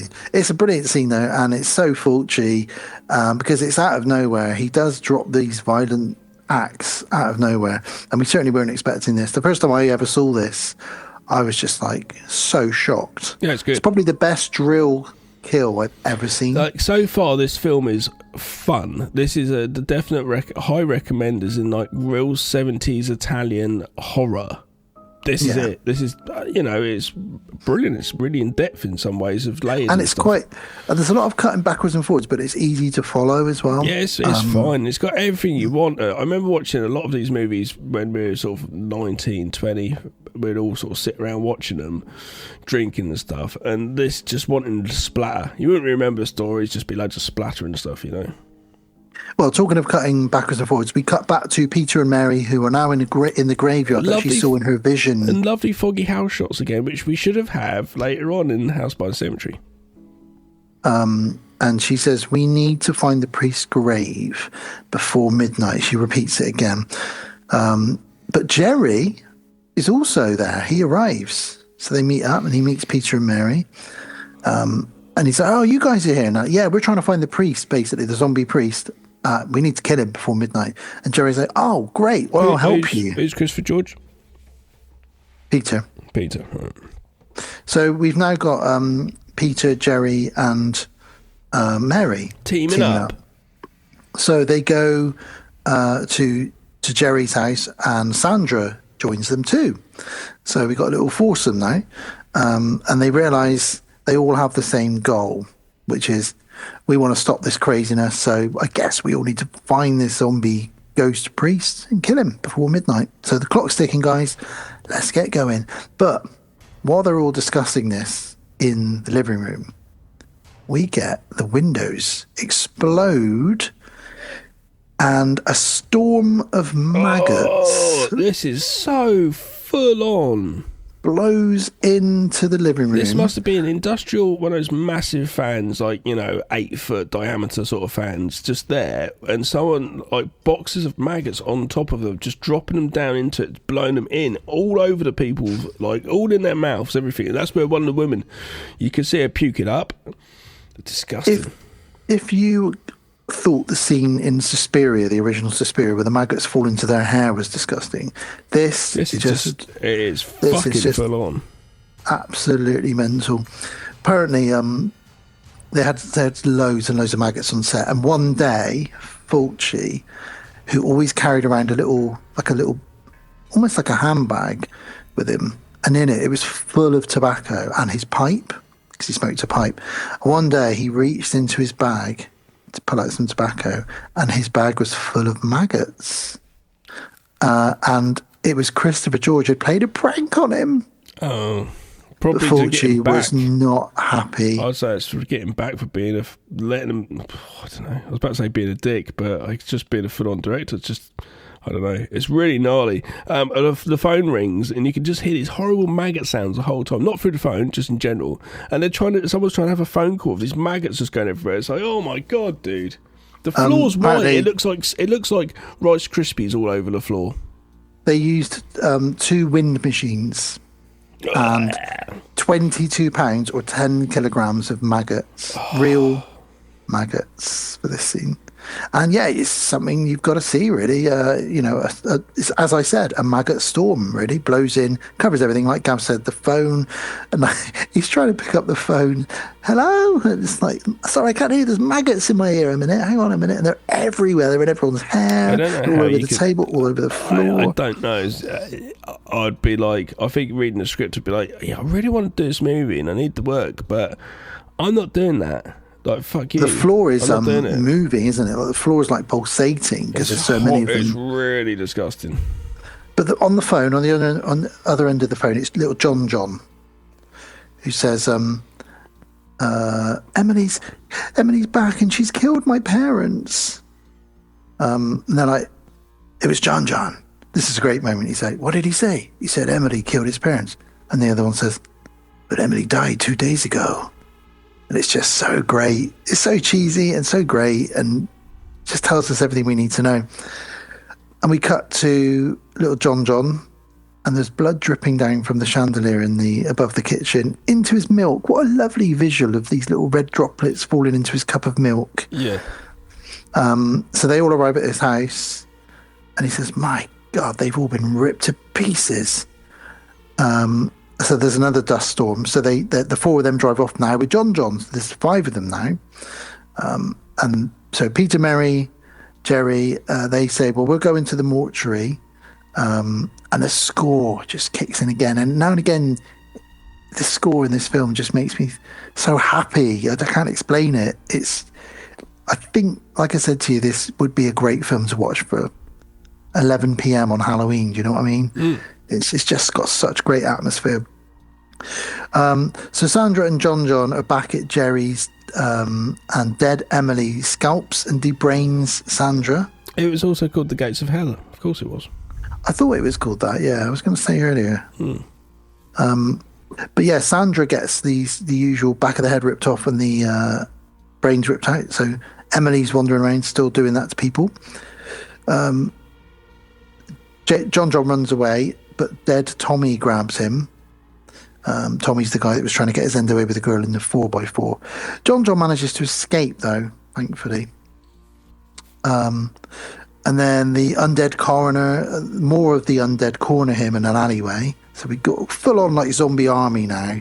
There's probably a good dozen or so of them wandering around this little village. And they sort of corner him, but Jerry saves him. Some cops show up and we think, oh my God, the cops are here. Everything's going to be okay.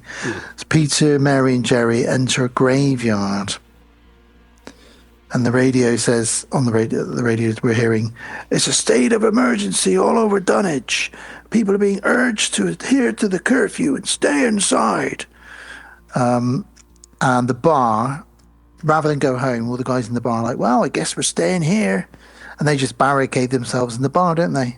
As any good group of alcoholics would do. Yep. This is where the beer is. And one of them says, the dead are leaving their tombs. Do you think it's a good idea that we stay here? And they're just like, yeah, this is fine. Just keep pouring the drinks. Emily appears outside, and we'll find out more about what happens to the bar staff later. It's a shame we don't see them get I know. killed. I think because they really set them up and we kept cutting to them, and I really like those guys in a way. I think they played great. What they did each time, they're just like, what the fuck? They're all like really shocked every time. They'd be looking like, what the fuck is that? The whole, and it's quite good atmosphere going on. But cutting back to them, we knew something was building up. Then we just don't see the deaths. After we see so many deaths and stuff, like it's like, I don't know. It's almost like, was it B Unit went down there and just shot that stuff, The bar reminds me of the bar in Silver Bullet a little bit. Yeah. Do you know what I mean? Just like, you got your locals drinking in there, taking the law into their own hands, that kind of thing. So where are we at? So back at the graveyard. Now, I don't know why they use this bit of Foley. Is it all the bird sounds? It's monkeys and birds. Yeah, it's really strange. Yeah, it's really strange. Like I said, I think the sound effects guy who's doing this stuff needs to be fired. Because like I said earlier, it's city landscape for them sort of driving in the country. It's very weird. It is weird. But they hear all these weird noises coming from the trees. She's like, that's the tree he hung himself from. And then suddenly Mary realises, oh my God, it's midnight. It's All Saints' Day. I think we're too late. And we cut back to the bar and we see that the undead have slaughtered everybody in the bar. Yep. So I don't know if they're zombies or undead or whatever they are. And on the radio we've got again repeated, everybody stay inside your homes, you must not leave, do not go anywhere, blah blah blah. It's like a warning going on. It's very nice. It's very George Romero-esque. And the fog, that kind of thing, almost. Yeah, as well. Again, the fog. It's funny though, because they're being made at the same time, so you can't even think that they watched the fog or took some pieces from it. It's really interesting. Yeah. Well, they got to find where this priest's grave is. So one of them happens to know that his family tomb is just over there. So they go over to it. They open it. There's lots of rats inside it.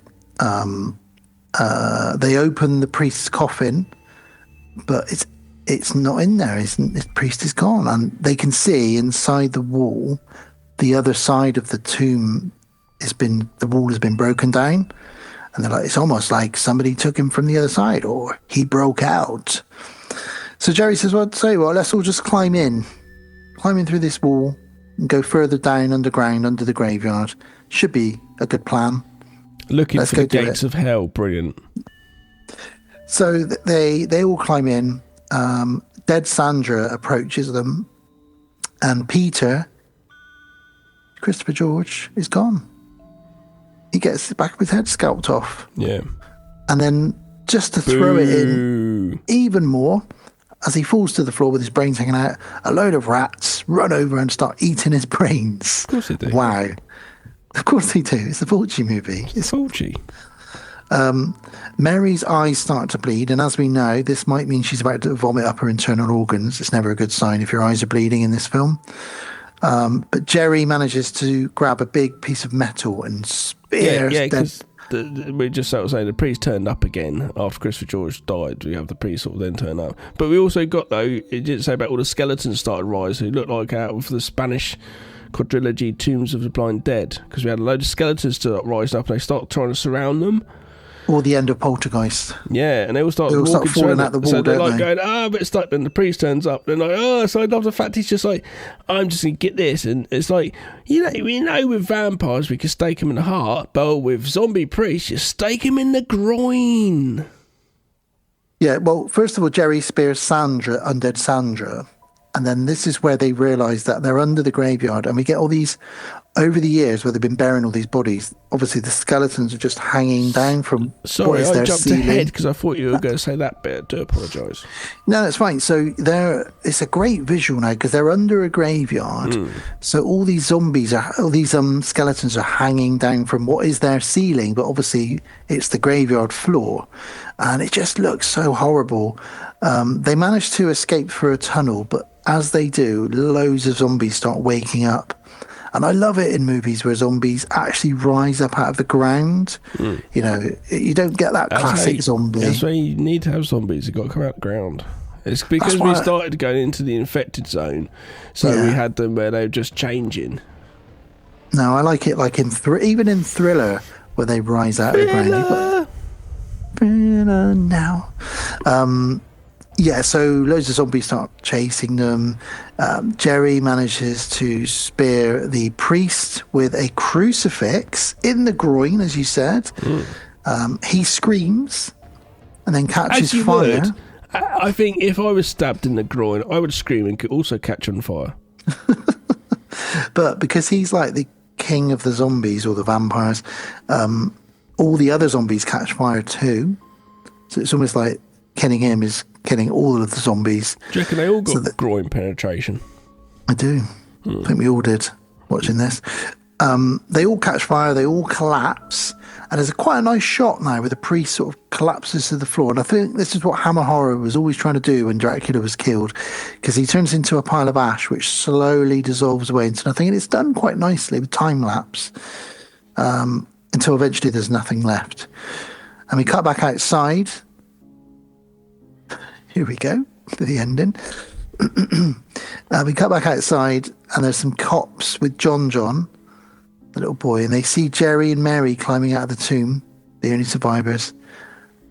And he's like, Mary, Jerry, and he starts running over to them in slow motion. And he comes back to the parents going, oh, brilliant, so he can duck down.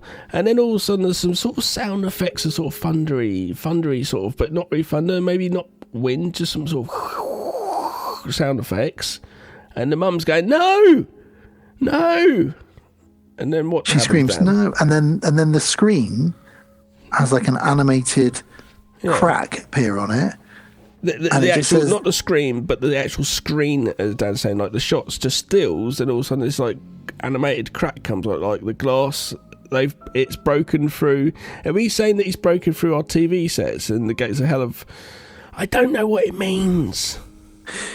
Yeah, so this ending doesn't make any sense, really, unless you really want it to. And there's loads of theories about what this could be. You know, there's a lot of talk, and I'll read you one or two of the bits now. So where was the bit? Possibly rushed. Yes. Where, like, beginning, it was so, like, expertly put together. This is why, as a producer once told me to, when making a film your ending first. Yeah, apparently there is a rumour that the original ending, someone spilt coffee on it, and they had to sort of just make do with what they had. That's one of the rumours. Imagine the shouting you'd have from Lucio Fulci for doing that. He'd be throwing maggots at you. It'd be like in Hitler angry territory. Jesus. Yeah, a lot of people just don't understand the ending, and I don't really think you're supposed to. I just feel like he didn't know how to end it. So are we saying that they didn't close the gates of hell? What is she screaming at? Why is she shouting no? Yeah, we don't. That's the thing. We don't see what it is. We just needed a shot of something, but we don't. We don't know. So how did it? What, something came up in between both of them? The gates of hell. We felt. I don't know. Yeah. It's a really weird ending, and it's a freeze frame. I can't explain it to you really, but like I say, there's a lot of theories, and you can read into it. And there's documentaries. It's a shame. It is a shame. But do you know what though? I don't mind that it's a fucked up ending that doesn't make any sense, because the whole film really, although there has been a good plot, the ride has been fantastic. There is some really good set pieces in it. Yeah, I feel like it does kind of just start to not have complete directorial hold over towards the end. Like it gets a little sloppy almost, where early on it's strong. Like when we talk about it, we're like, "Whoa, this is amazing! This seems really good." Then this scene, but then it kind of, I feel like it's just one of those things. Probably start running out of time when you shoot. I feel like the last 15 minutes takes this from. Reduces this. It still gets an 8 out of 10 from me, but it could have got higher than that. But the last 15 minutes is a little bit like, what's going on here? Yeah. But listen, this has got some incredible gore, some incredible practical effects, some incredible kills. It's got some great visuals with maggots. The score is incredible. The atmosphere, as Gab's pointed out a few times, is phenomenal in this as well. It's a bit of a road trip movie in that Tom Atkins style, like we mentioned. But if you've not seen this, please go check it out. And it's on YouTube, actually. There is a really good quality copy on YouTube. But it's everywhere else if you want to rent it or buy it. Arrow have done a release. It's on Prime to buy or rent as well. It's everywhere. It's easy to see. I actually did YouTube. So yeah, I did too. HD copy, and of the other film, House by Cemetery, is HD copy on YouTube as well. It's on Shudder for free. Well, not for free, but I've got a Shudder, so I watched the other one on Shudder. I don't have Shudder. Oh, do you not? I actually have it on DVD, but I didn't watch it because I wanted to watch high def, because sometimes it's nice to just check a little bit more high definition of some of these films. But it's definitely a recommendation from, I think, both of us. From me, yeah. Yeah, it's a really phenomenal movie. Well, it's not phenomenal. It's an amazingly fun film. It's kind of what you want if you say someone, well, if you've never seen an Italian horror movie, it's like, or if you're like, I've never seen an Italian zombie horror movie, you would go with his zombie film we spoke of earlier, you know.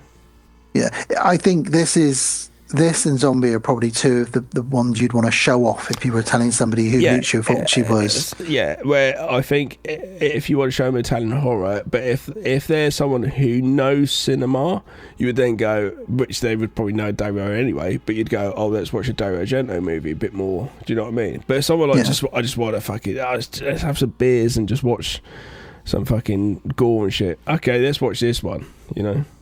It's a good Friday night movie. Yeah. Well, there we go. That was the gates of the gates of hell. And I can see Mr. Bill Murray. Mr. Murray's here. So, Mr. Murray. Oh, my lasagna's ready, Gav. Yeah, he told me he's got some special sauce he uses. I don't know. So, I'm not eating any. Okay, well, I will put that down on the side. I might try that a bit later on, Bill. Could you please take us into World of the Strange? Hi, welcome back to World of the Strange.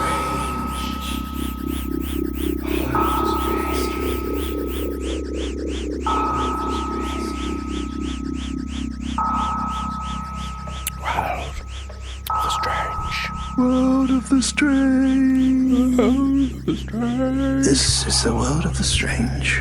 Do not adjust your set. Well, thank you, Bill Murray, for that intro. This is World of the Strange. Now, this is a little story that comes courtesy of a good friend of mine. Shout out Julia.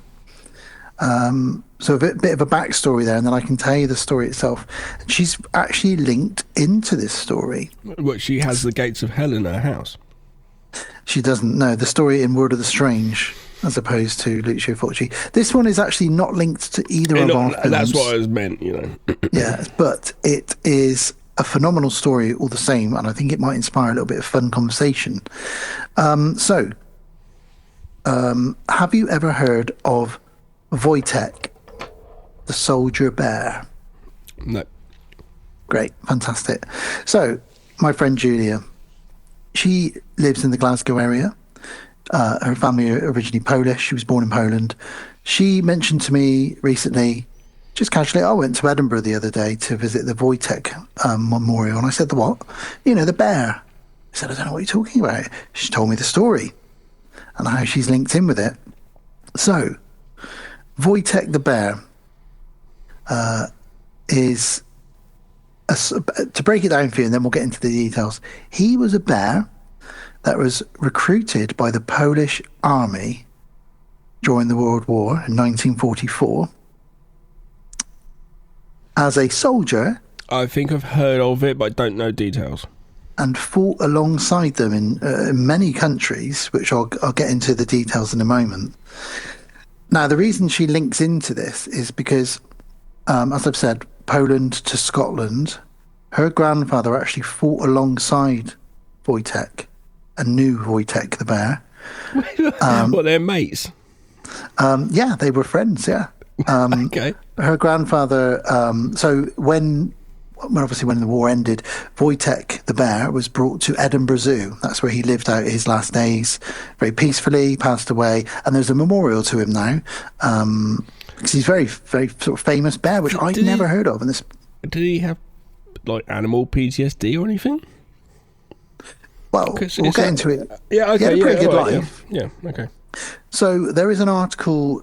So this is a bit of a memorial to Julie's grandfather. There is an article there was multiple articles about him, actually. He passed away, sadly, in 2023 at the age of 96. He was one of the last living Polish soldiers who fought in Monte Cassino in 1944. And he was a friend of the legendary bear soldier Wojtek. An actual bear? A bear, yeah, a real bear. You might just very quickly... Yeah, well, we'll get on to that. No, I'm doing it now. I don't care. Very quickly, you're just like, I'm ready for it. I'm going to kill those Polish and English and everything else today. I said, come on, let's get going. And you're going at it. It's hand-to-hand combat. The guys, all right, we're here for it. Or you go towards it, and it's like, that soldier's well big and hairy, isn't he? Like... It's a fucking bear. They've got a bear as a soldier. Who's going against him? I'm not going against the bear. That's just insane. Anyway, sorry, I had to let that out because I'm just imagining this. I knew this would. I'll be quiet again. So yeah, he helped in the army with the Polish army, and eventually, as I said, he came to live the rest of his life in Edinburgh Zoo. So here's a bit of a backstory on him. So in spring of 1942, the newly formed Anders Army left the Soviet Union for Iran, accompanied by thousands of Polish civilians who had been deported to the Soviet Union. On the journey, some of the Polish soldiers encountered a young Iranian boy who'd found a bear cub. The bear cub's mother had been shot by hunters. So one of the civilian refugees, an 18-year-old boy, I think so, handed it over to them. And they bought the bear, and they spent the next 3 months with the bear living in a Polish refugee camp in Tehran.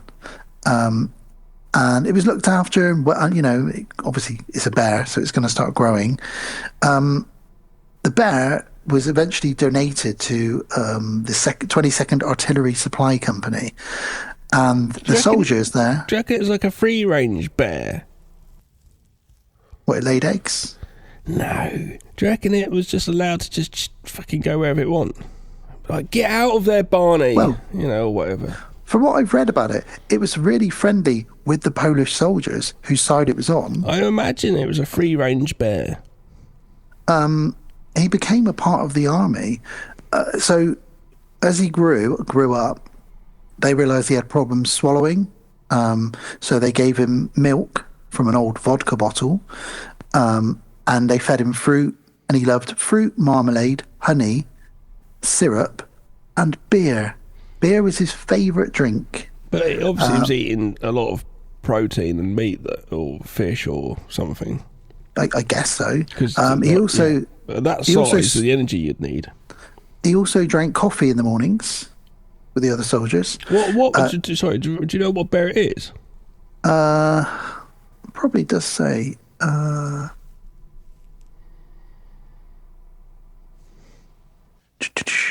brown, more grizzly and black, you know. Yeah, I mean, it's European, isn't it? So I can't find that at the moment. I might have that in a moment. Sorry, you keep going, I'll look up.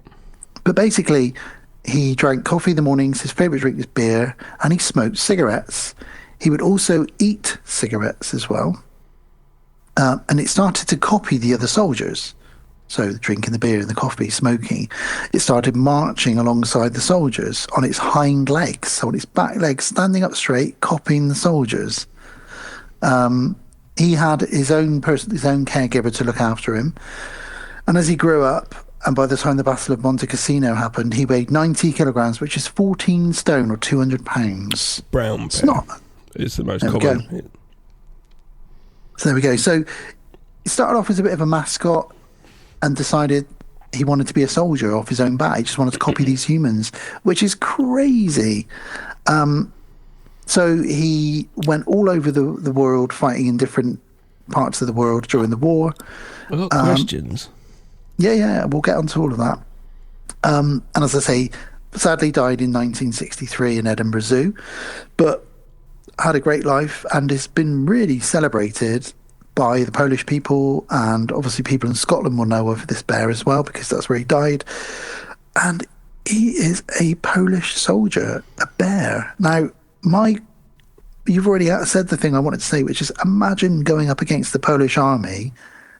Now, people in the army are highly trained, you know, and even in World War II, you're still highly trained in hand-to-hand combat, guns. You've got a knife on the end of your gun and all of that. So you know you're just going to get down and dirty. But like you said, when you see that they've got a bear on their side, you are kind of thinking, well, we're screwed really here, aren't we? Yeah. Surely, like, the first thing they would have done was, if it's a bear, like, it's a pretty big target, they'd shoot at that. You'd have thought it got shot at a lot.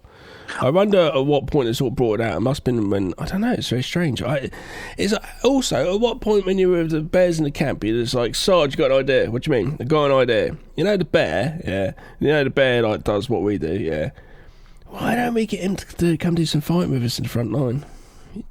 Yeah, all right. How do we kick him out? There's like no clothes go fit. We put a big helmet on him. What do we do? I don't know. Can't hold a knife. Just claws people up and growls at them. It's shit them up. All right. Send them out. What's so strange is this bear was so friendly to its Polish comrades. It would sleep with if it was really cold, it would let some of the soldiers cuddle up to it because obviously it was really warm. Yeah. It would wrestle with the soldiers, play fighting with them. Yeah. They even taught it to salute. There's no video footage of this, I suppose. There's loads of photographs of it. Did the bear see them attacking a certain type of human and go, that's the one we've got to attack? I don't understand how it all works. There's logistical problems in my head for this. He served and was stationed in Iraq, Syria, Palestine, and Egypt. It's amazing. This bear is incredible. I've done 6 tours of duty. Exactly. So this is why I wanted to bring this up on this for World of the Strange, because Julia mentioned this to me so casually, and it was a story I'd not heard of. And then she revealed to me that obviously her grandfather was a friend of this bear. Very quickly before we got into that, where was she going to look at it? To look at the memorial for it, because it died in the 60s. Where's but they've the got a memorial in Edinburgh. Well, it's that big like statue. Yeah, a great big statue, yeah. And that's where it lived at its last days. It was well looked after, and obviously a very famous bear, you know. How many kills did it have? I don't know, it doesn't say. We need kill count. Several, I should imagine. Yeah. But yeah, I was talking to her about this for ages the other day, and I said to her, you know, this is going to inspire a conversation with Gav. We're going to have the chats about what it must be like fighting against a bear, having a bear as your friend. But also, like, Gav, why hasn't anybody made a film of this? Yeah. Soldier Bear. Yeah. Do you know what I mean? Like, you'd need some good CGI in there and some good trained bears, but this would mean. And then I started saying to Julia, well, what other animals would you have if you were in an army? You know, in Hawk. India they could have a tiger. I'd have America. I'd have a little crew, so I'd have definitely like. You could only have one. No, I don't give a shit. I have as many as I want. That's my rules. I'd have bear, hawk, or eagle. All right, Brave Star. I'd be Brave Star essentially. Eyes of a wolf, ears of a hawk, strength of a bear, speed of a puma. Yeah, swimmy of a fishy. I was thinking about different countries, you know, like you've got tigers in India. So imagine the Indian army's got like a tiger that they come out with that they've trained to be a soldier, you know? You know, a bear is very sort of Eastern European, so that's fine. America would have like an eagle. What's Britain got? What's England got? What have we got? A bulldog. Oh yeah, we've got bulldog, British bulldog. Yeah, what's it going to do? It's going to struggle to breathe for a bit. It really is. Yeah. A badger. We could use a badger. We could train badgers in the English army. They're pretty vicious when they want to be. But I was just thinking about, there must be other animals out there that have been trained. And why hasn't this been done more? Because it sounds like Wojtek was happy, lived a great life. Everyone loved him. He let the soldiers cuddle up to him. He had his coffee in the morning, his beer in the evening, a couple of cigarettes a day. It's obviously, the thing is though, it's just then at that point in history in life where no one was going to start going, well, no, that's it. Hashtag don't give the bear cigarettes. Hashtag don't let the bear fight. That's not fair. Hashtag free the bear or all that shit. It's just going to be, they're like, give him some beer, Sarge. Come on, give him a pack of fags. Let's get him out there fight. Come on, let's have a fight. And yeah, it's a free for all. I don't think it's only certain times in history I feel like these things can actually happen, and this happened. Yeah, totally. You know, I was just shocked really that I'd never heard of it. I think I've heard it in passing, possibly somewhere, something about something like that for sure. I think he was classed as a corporal. Incredible. Corporal Wojtek the Soldier Bear. Imagine if you could achieve being a corporal. You're like a bear can do better than you. Oh. How many kills have you got, Billy? Oh, well, I managed to sort of graze someone's shin once. Well, that bear's taken out 22 soldiers in the last year. In the last hour. He's just eating them all. There's heads everywhere. It just rips their heads off. How did he know that? How did he know the difference? That's what I'm saying. How did he know what sort of type of humans to go for? I guess the uniform, and he knew that the guys in his. Well, if they taught him to salute, then he can recognise the right uniforms. These ones bad, stab them. This one bad. And I think Julia mentioned this to me as well. If you at the zoo, if you said something to him in Polish, he would salute. But what if he still remembered how to salute? Okay, if I say to my dog Cats, he just goes mad. What if someone in the zoo is just like Nazis? He's going to go nuts. What? The bear's like, what do you mean? Ripping everyone's heads off. Oh, bless him. But yeah, what an incredible piece of history, and linked to somebody that I know. I could say her grandfather was one of the last. Respects. Yeah, totally. Yeah, 96 as well. Fantastic. Ludwig, his name was. And I've asked Julia if I can talk about this with, we're being fairly respectful. Her mum might be listening, she said. So, it's just you could just be like, once you've come back from fighting with a bear, not with it, against it, with it, actually together as comrades, it's like literally, it's nothing cooler than that. There's no pub story going to be better than that down the pub. Exactly. Imagine Julie when she was a little girl and her grandfather's like, Did I ever tell you about my friend the bear that I fought in the war with? And Julia's like, what do you mean, Grandpa? And he's like, oh, sit down, Julia, I'll tell you all about it. And obviously she's grown up knowing all of this, so it's like, it's pretty normal, but it's like really amazing story. Oh, I love it. Love that story. So that's World of the Strange. Quite a nice one, really, for us for a change. We've had some very different. Well, thank you for that. Thank you to your friend. Yes, thank you, Julia. Thanks, Julia. And your mum, if you're listening. Shout out to both of you. Thanks, Julia's mum. And a big shout out to Ludwig, her grandfather, and also to Wojtek, the soldier bear. Thank you for your service, gentlemen. Thank you for your service, Mr. Bear. And gentleman bear. What other bears would do well in the war before we go? Yogi? Yogi, you'd just be looking for picnic baskets. Hey, boo-boo, there's a Nazi over there. Paddington Bear wouldn't do any good. He'd just be eating just be like, I'm marmalade sandwiches. I don't like this. I'm more passive, like, you know. He is a bit of a pacifist, isn't he? What other famous bears are there? Rupert the Bear. What's Rupert going to do? Like, scare them with his fashion sense? Get my scarf. Ooh. And there's probably a ton of other bears. I'd tell you, I'd get the bear from that DiCaprio movie. What's that movie called where the bear savages him, you know? You know that one. Oh, yeah, that one. And then there's the Bear Jew, which is Eli Roth's character in Inglourious Bastards. But he's not an actual bear. He's not a bear, though, is he? That's just his name, yeah. You got to have actual bears. Yeah. Well, I think Wojtek beats Paddington, Rupert, and Yogi, hands down. So. Yeah, I'd like to see all those like in a movie together. Those like special forces, bear cub forces. Yogi, Paddington. Okay, you guys. Okay, boo.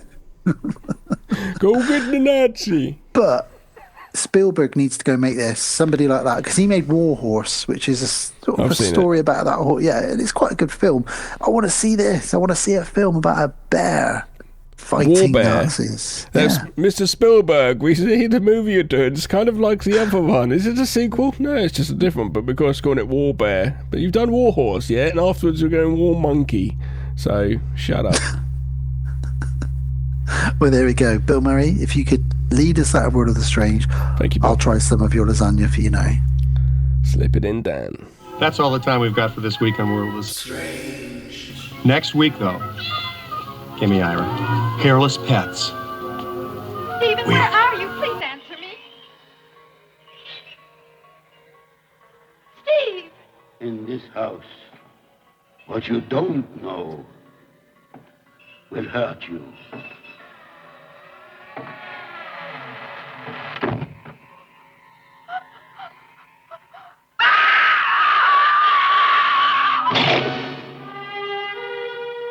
It was to be a getaway dream. It's becoming a runaway nightmare. Do you see anything? Some old steps going down.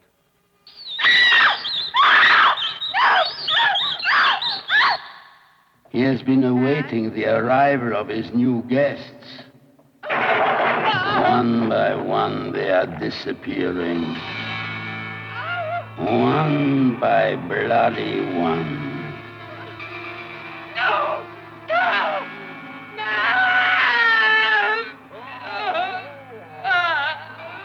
When you move to this house, before you get locked in, read the fine print. Mommy, hurry! You may have just mortgaged your life. Due to the graphic nature of this film, no one under 18 will be admitted. House by the Cemetery. The House by the Cemetery from 1981, not rated, just 1 hour and 26 minutes. A New England home is terrorized by a series of murders. Unbeknownst to the guests that a gruesome secret is hiding in the basement. Dun, dun, dun. So this is the final of the trilogy, of the Gates of Hell trilogy. This one is memorable for the character Bob, which we'll certainly be talking about. And of course, the Dr. Freudstein, which is slightly like Frankenstein. Well, I'll tell you one thing. You could see what Rob Zombie was doing. Is like, I need to make a horror movie. I'm going to call it House of 1,000 Corpses, about a house that's empty nearby, and there's a Dr. Freudstein or whatever it's called in House of 1,000 Corpses. It's straight out of it. Even the look of the thing at the end, you're like, that looks like a Rob Zombie thing. That looks like that Lord of Salem, actually. Yeah. Yeah, it's and it's, you know, stay tuned for more gore Not as many maggots. There are some worms in this one. But this, okay, I don't want to offend anybody that likes the band, but I only did it because I heard it again yesterday. And I was like, let me have a quick listen. I hear of this band called Ice 9 Kills. Ice 9 Kills. Okay, so I think it's the second time I've done this now. I've gone, that sounds quite cool. All right, and I go listen to the music. You go, no, and turn it off straight. And it's just not my sort of thing. I know it isn't. So I'll go back to Slayer, which I did. And it's like that. It sounds like it's good. It's like this front cover for House by the Cemetery. You look at it and the idea of the House by the Cemetery and the front cover stuff, it does look like a lot better film. Towards the end is a lot better than like the other film where the end struggles a bit. This is just like batshit like House of 1,000 Corpses at the end of that, the last 15 minutes. This is like that, but like the setup as well, you feel like it's going to be a lot more external shots where it's quite contained and it's quite, I don't know. What do you think of the film? I like it. I really like this film. It's not as good as House by the Cemetery, as City of Living Dead, and it's not as good as The Beyond, but I feel like it's got some fun things to discuss in it, again, around Bob. And around another totally. character called Bob, and I quite like. I like that it's more of a. It feels almost like a bit of a ghost story to begin with, because, obviously with the spooky children and all the stuff surrounding the house and this weird stuff that's going on. But then you find out it's less a ghost film in the final act and more of a sort of. I don't even know how you describe it. It's like a scientist, a mad scientist, isn't it, who's discovered immortality and is a bit of a zombie monster. But then there are some supernatural elements in it again, because his wife is weirdly still alive, even though her gravestone is outside. Why does that little girl, how can she talk to Bob through the painting? It's all, again, Lucio Fulci. It doesn't have to make sense. It's just the ride that you go on, really. And again, if you rented this from the video store when you were 15, 16, 17, 18, you wouldn't really be disappointed. There's boobs, there's gore, I know. there's spookiness. I can't be too dismissive of it. I was sort of throwing it away earlier because when it comes down to it, it is the house by the cemetery, and we're inside the house, and it happens to be things happen in the basement of the house. But I don't know, I was just wanting a bit more exterior shots like we get in City of the Living Dead, which obviously you guys will just listen to us talk about. I wanted some of those shots in this. I felt like it could deserve it. But apart from that, no, it has got everything you kind of want. It's got some really graphic gore sequences, like really graphic. A lot of blood, a lot of mutated areas. Yeah, there's there's a lot of scenes of I'm looking at some multiple parts of bodies just strewn around rooms. There's loads of gore. And again, and the reason I'm mentioning this next thing is, again, it's dubbed over. And the reason I'm mentioning that is because of Bob's voice. Bob is a little boy in this who was only 7 years old when he was cast in this. And they dubbed him over with like a grown man trying to do his best impression of a child. Oh, that's just weird and creepy. And it's like, hey, mommy. It'd be like me doing it's like my voice now. Hey, mommy. For your son, for Jack. It's just weird. But it adds to the weirdness of the film for me, and that's kind of what I like about these Italian horror films. Is even the dub. We could do like a new vice versa with you and Jack, and it's just basically both your voices switched out. Yeah. That would be weird, wouldn't it? One thing with Lucio Fulci films, they're always really well shot. Like at any point, like House by the Cemetery, it's nothing amazing. It's okay, but like with these films, just looking at some of these screenshots here, just the cinematography is beautiful. Also, everything shot really well. Gorgeous looking in places, and it's just and again, if there's a certain style to it all, and I know we weren't dismissing earlier with saying it's not good as Dario Argento, he's a bit more artistic or anything like that, because you look at some of these shots, they're very, very well lined up and stuff. I think I'm going with this film. He had a little bit more leeway or a bit more time or a bit more ease and felt a bit more freer to craft this film in a way. even though I feel like it's not as well crafted as the beginning of the other one, then I feel like it's rushed. I don't feel it's rushed through this, because all of it looks just so quite nice, you know. But what we said is that Argento is more of an artist that makes films, whereas Fulci is a filmmaker. So we're not dissing him at all. He's definitely got great flair when it comes to making films. Yeah. And again, because of when these films were made, they're all on location. So, you know, there's no sets or anything. So he had to find this beautiful house, quite a spooky, imposing looking house, out in the middle of nowhere, with obviously a fake graveyard attached to it and a set of woods where things are going to happen as well. So it's you know, the house is brilliant. It's quite a good part of it. I'm just looking at the house now. There should be a lot more shots of the house. It's like, have you seen A Legend of Hell House? Yes, of course. Roddy McDowall. That has all the time, it goes to like shots of the house outside, and it's just letting you know we're here, then going back inside. But it's just nice to have those moments of going outside. I just feel like it missed the opportunity there. Well, this also stars Anya Pieroni as Anne the babysitter, who I believe was also in Demons.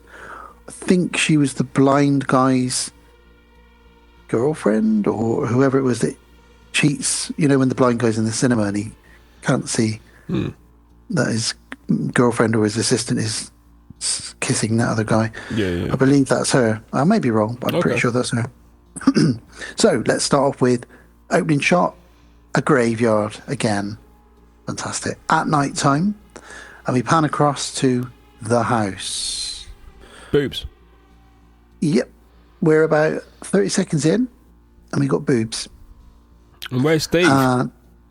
There's a couple that have just finished having naughties, and she's like, "Steve, are you dressed?" Steve.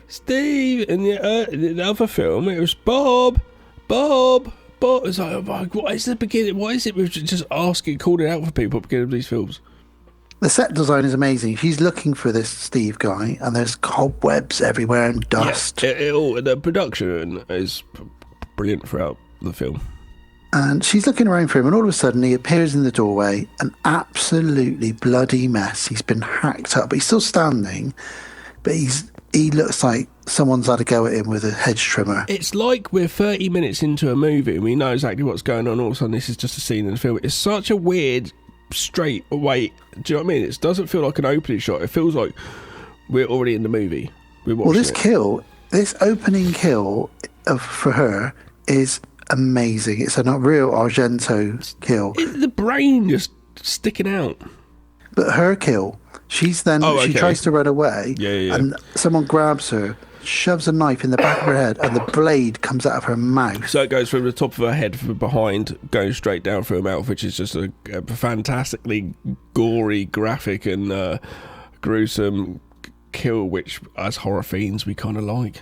And this is about a minute into it, and so then she falls to the floor. I know. And somebody drags her body, blood pouring from it, across the floor, and we cut to the score. Now, the score for this movie, I believe, is trying to capture that kind of Exorcist.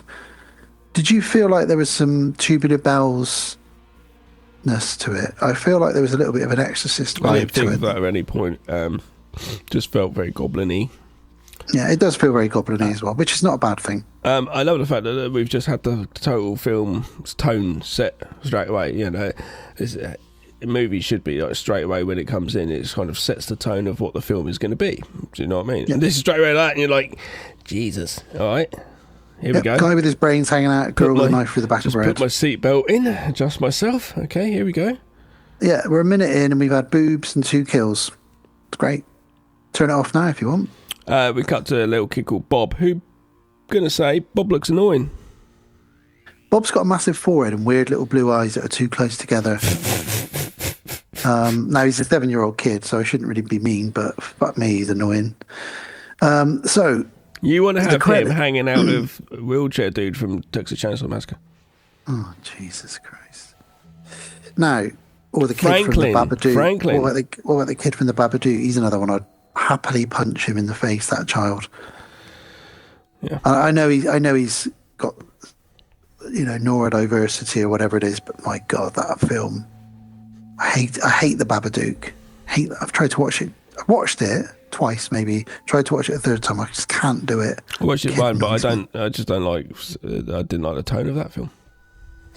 Now the credits start playing, and we get a black and white shot of the house, and we zoom in to a woman at the window in the house, and that then transitions into a photograph hanging on the wall of this house with a woman looking out, and Bob, the weird kid we've discussed, is staring in a trance at this picture on the wall with his little too close together blue eyes.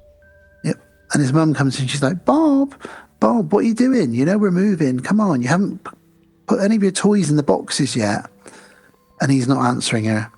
And he says, Mummy, she's talking to me, the girl in the picture. And his mum's like, what girl? And he's like, the girl, she's telling me, don't go in the house. Why would she say that to me? Mum goes over to the painting, the picture. There's no girl. We saw it just now, but she's gone again. So this girl, for no reason, and I don't think it's really ever explained, telepathically reaches out to little Bob through a picture on the wall to tell him never to come to the house that his mum and dad are moving to for an extended period of time while Dad does research. So it's not going to end well. Bob's already freaking out about it, but they pack up, they get everything ready, and they start to get ready to move there. Now, cut back to the house, and we meet May, who is a spooky little girl. She's the one from the window, and she's got a giant doll, a huge dolly, hasn't she? Mm. And this film is harder to keep track of in that, even though City of the Living Dead cut backwards and forwards, this film does it almost rapid fire, doesn't it? It's hard to keep up with sometimes. Mm. So we might skip some of those moments where we're cutting backwards and forwards just for the sake of our poor listeners' sanity. Go on. We got is it Dr. Norman Boy? Is that the dad or the guy? That's the dad, Dr. Norman. He's walking along with the director here, Lucio Fulci. Yes, and they're discussing a project, and he says to him, "So you're going to go away and pick up the research of this project that your dead friend, was working on?" He said, "Yes." Dr. Norman says, "It's so ironic that my friend was working on a research about suicide and ended up murdering his wife and killing himself. But he's not my friend anymore. After brutally murdering his wife like that, I could never have gone to the funeral. I don't even want to be associated with him. But yes, of course, I'll go and pick up all of his research. Of course I will. That's what I'll do." So we're setting the tone here. I love it when someone goes off somewhere to research something. It's always cool. I love it when a plan comes together. I do love it when a plan comes together. And I love to love you. All right. I couldn't think of anything else to fit in there. So. Weird.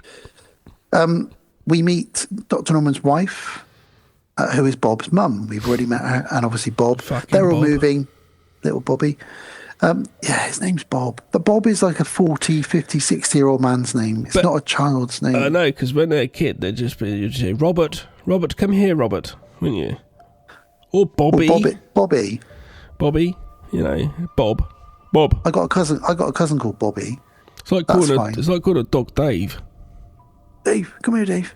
My friend's sister had her dog called Dave. It's like, Dave, come here, Dave. Dave, stop sniffing that groin. Get over here. But even worse, like calling a dog like Graham. Graham and Dave. That's such a human name. Graham and Dave, get over here now. But then I've got a daughter called Edith, and a lot of people, strangers, have commented, why have you given her an old lady's name? That don't matter. But I think it kind of suits Edith anyway, so she's an old lady. Or she might end up changing her name like one of mine did. She won't change her name. Ask Jasmine is no longer. I'll disown her. So, yes, they're all moving. Bob, his dad, Dr. Norman, and his mum. They're all moving to this house. We don't know how long for, to pick up the research. And the house that they're moving to is, of course, the house by the cemetery. So it's all kicking off. Now, we cut back to Boston, I think. And May, the little girl that we saw earlier, she's staring in the window of a shop with some mannequins. And one of the mannequins has got a very realistic face. We later will meet Anne, the babysitter, who has the same face. But she sees the mannequin suddenly get beheaded, and all of this gore comes out of its neck. It's a very strange shot. It's just to set up. I don't even know what it's to set up. It's to set something up. Obviously, she's going to be beheaded later on in the film. But who is this Anne girl? Not Anne. Who is this May girl? What is she? This is my only problem with this film. We don't really know much about her powers, her psychic link, her visions. At least in the other film, it was just like it was a seance. Yeah. It's really simple. This was a bit like there's a bit more mental work going on here. So Mum and Dad say to Bob, right, we're going to leave you in the car on your own. We're going to go into the estate agency and pick up the keys for the house. So they get there and they say, welcome to New Whitney. Hope you enjoy your stay here. You've been here before. And Dr. Norman says, nope, I've never been here before. And this isn't the first time this will happen to him. A few people in the town, you've been here before. I'm sure you came to visit here before. And he's like, I've never been here before. So there's a bit of a good little spooky vibe going on here. Bob's sat in the car playing with his little red car, making his little noises. And he looks out the window and he hears a voice. Now, Bob. Now, there's two trains of thought here straight away. I was like, right, it's either A, it's his imagination, which is going to explain how he can hear a voice all the way over the road with the window shut in the car, or B, it's a ghost and pushing her conversation into his mind. Or she's like a psychic, like she's like 11 from Stranger Things, maybe. Good choice. Yeah. You know, she could be like Carrie or something. Either way, it's not fully explained. I'm sure if you really delved into it, you would find I'm assuming it doesn't matter. Ghost, I'm assuming. Again. Yeah, I think you're probably right. It probably is a ghost. The priest was a ghost last time. So is this our priest, essentially? Is this our priest ghost? Well, no, it's not. It's not the antagonist, is it? So I guess not. She says, Bob, I've been expecting you. And he says, oh, hello. And she says, I told you not to come here. Bad things are going to happen now. Yeah, he's so... like, oh, shit. At the end, spoiler, we're going to get to the end of this film anyway, but we're going to spoil it. There's a bit where, right at the end, the last bits is where he's walking off with her. Dead, and a woman taken away. Yeah, I guess. So he's like a ghost as well. So that, I would say, she is definitely a ghost. Yeah. Okay, thank you for that, because sometimes you need somebody else to sort of help you to understand it. I have seen this film a couple of times. I always need someone to help me. That's why I have to watch some of these movies with Sarah. Sarah, what's going on? I have to review this film. By the way, I've totally forgot to mention, just going back to City of the Living Dead, the first time I ever saw it was at your house. Nice. I actually got rid of my copy recently. I don't know why, actually. Cause you weren't there. You weren't there. Your children weren't there. Oh, okay. Your wife was there and she said, I've got to go and run some errands. And I said, great, I'm going to grab one of Gav's films. She said, yeah, go for it. And you'd already said to me, just help yourself to... So I grabbed that film because I'd never seen it. And I think your wife came back, your ex-wife now, came back during the Maggot Storm scene, if I remember rightly. Oh, really? She was like, what the fuck are you watching? I was like, this is brilliant. That was like my first watch of it. So I just wanted to mention that. Forgot to do it. Okay, so I've got a little tiddly spider. Took a picture, crawling right in front of me in a cobweb up there, and I was like, I'm just watching him do it. Off you go, buddy. He's a little tiddly thing. Sorry, he's put me off. It's all right, Lucio Fulci.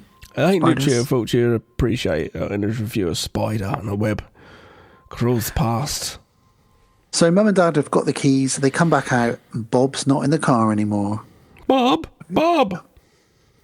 Where could he be?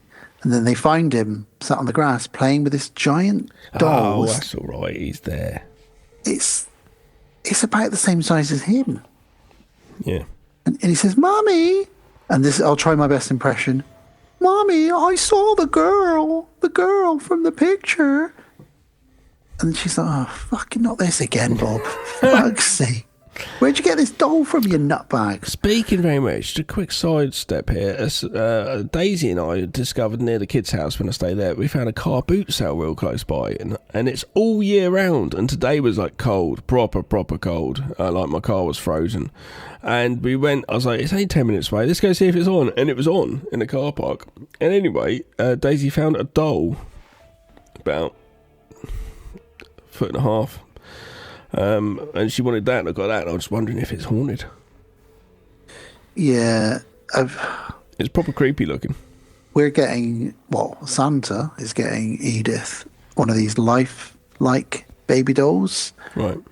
Because she played with one recently at a play cafe, and I thought she was holding a real baby at one point. I was thinking, oh, fuck, Edith's got someone's baby out of the pram, and then I realised it was just one of these dolls that just looks so real. So I'm going to be very uncomfortable about this arriving in the post any day now. And obviously it's going to have to go up in the attic with all the other kids' toys. We've come for you, Dan. Honestly, and then when she opens it on Christmas Day, she's going, oh, Daddy, look at my doll. I'll be like, God, get it away from me, burn it. I can't burn wait. it. Daddy, why'd you speak like that to Annie? Rosie. It'll be called Rosie. She calls all of her dolls and teddies Rosie. So it'll be Rosie. Like Rosie 1, Rosie 2, Rosie 3. They're just all Rosie. Rosie 7 says Rosie 4 hurt her. What?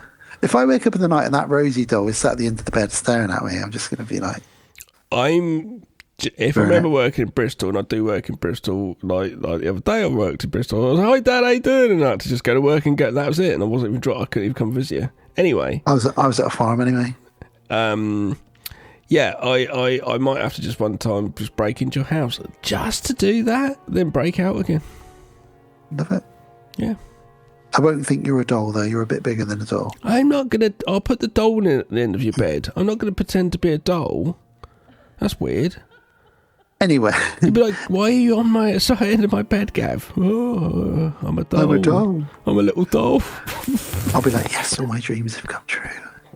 Gav's a little doll. Now. It's a weird dream. They just go to the house with Bob. They don't tell him off for going running out on his own, and they let him bring this big doll with them. They arrive at the house, and the wife says, she's getting a bit of a weird sense. She says, this is the house from that photo on your wall in New York, isn't it? And he says, oh, it could be. These houses all look the same. Don't be silly. And she's like, okay. So his wife's picking up on the weird supernatural darkness of this house already. Obviously, Bob's already tuned into it. And he says, let's just unpack. And he also notices that the cellar door has been nailed shut. Yep. So that's another little spooky thing there as well. A bit like the glory hole in Ghostwatch. Shout out to Michael Parkinson. Shout out to the Glory last episode. Shout out to, what was he called? The Pipes in the Glory. Yeah, Pipes. The ghosty glory hole. Get your pipes out my glory hole. Write that title down. The ghosty glory hole. Sounds like it's Dan Aykroyd in Ghostbusters. Sounds like a pub. Getting sucked off by a ghost. I'm going down the ghostly glory hole for a pint. Dan Aykroyd's behind the bar. They got some creamy beer. He only serves his Skull vodka. That's all he serves. So Bob plays with his car. Lucy, the wife, is still feeling more and more uneasy. And Norman is just there for his research. And he's actually quite not a nice guy, actually, because he says to his wife, just take your goddamn pills. If you're not feeling happy about this, take your pills. Proper 1981 husband, just like in the last film. As soon as the son showed any signs of trauma, get him some pills. And the same here. He's like, you need to keep taking your pills, Lucy. She's like, oh, those things give me hallucinations. I don't want to take them. Then they hear a noise that sounds like crying. And setting that up with the hallucinations and the pills is kind of just setting it up for us for the guy to basically be like, you know, I think you've got issues. More pills will stop this. So he's already has a sense of not believing her if she says she sees stuff. Yeah, because he's a scientist. He's a psychiatrist or a psychologist or whatever he is. He does research and he sees black and white. He doesn't believe in the sort of supernatural or any of that kind of stuff. So And especially as he feels like she has some whatever issue, pills aren't going to help him. She's not taking enough. That's what he thinks the answer is. The problem is. So he walks out of the room, and all of a sudden, this woman just appears in the kitchen and just stares right into Lucy's soul and also into the camera. And this is Anne, the creepy babysitter. It's the babysitter. It's like, wow, you're so creepy. Why? What's going on with you? You know? She's kind of hot, though, as well. Yeah. Now, she's obviously... We now, the audience, think, oh, my God, you're the mannequin that we saw in a vision get beheaded. How strange that you look just like that mannequin. They set across that she is evil as shit. Yeah. Nighttime comes and Lucy is asleep. Norman's doing his research. He hears more noise, and again we keep hearing what sounds like a baby crying, but a bit distorted. It's just very creepy sounds. So he investigates. He goes around looking because he thinks, is that Bob? Is that my little shit of a son crying? And he goes in, no, Bob's asleep. It's not him. Then he hears some creaking floorboards and some sounds, and he goes down into the kitchen and he finds Anne, the creepy babysitter, trying to break into the cellar. Now, this is never really addressed, what was happening here. I thought I'd missed something. I was about to say, I wanted to say to you, then it cuts, what happens? I was like, question mark Dan, what happens? I thought I missed something. He doesn't say anything. It just cuts. He just cuts. He never says to his wife, I caught Anne trying to break into the because basement later on she's freaked out about going into the basement. But why is she here? Is she drawn to it? If that's the case, we need to have shots of inside the cellar and something glowing or something to indicate that. Do you know what I mean? Why is she doing this? Yeah, it's weird. Little plot hole there, maybe. Next day, they all go to the village, and Norman goes to meet someone who has some information on his friend who killed himself, whose research he's picking up. And he says to him, yes, you visited him last year, didn't you, with your daughter? And Norman says, no, I have a son. And no, I didn't visit him last year. And he said, no, I'm sure it was you. And he says, I've never been here before. And he's thinking, why does everyone think I've been to this village before? This is very strange. And again, this is never really picked up. It just more adds to the weirdness of and the paranoia, I guess, of what's going on. So he goes into the sort of library in the office of the little village, and this is where he meets Daniel the Dweeb, as I've called him. Danny the Dweeb. He was Danny the Dweeb. He is the fucking biggest dweeb of them all. And he's like, oh, yes, hello. Dr. Peterson's notes and research and books are all here at your disposal. And the other guy says, oh, if you need anything, Daniel can help. He knows where all the books are. He knows where all the papers are and all the files. He's got everything. And Daniel's like, I'm at your disposal anytime you need. He's just such a fucking dweeb.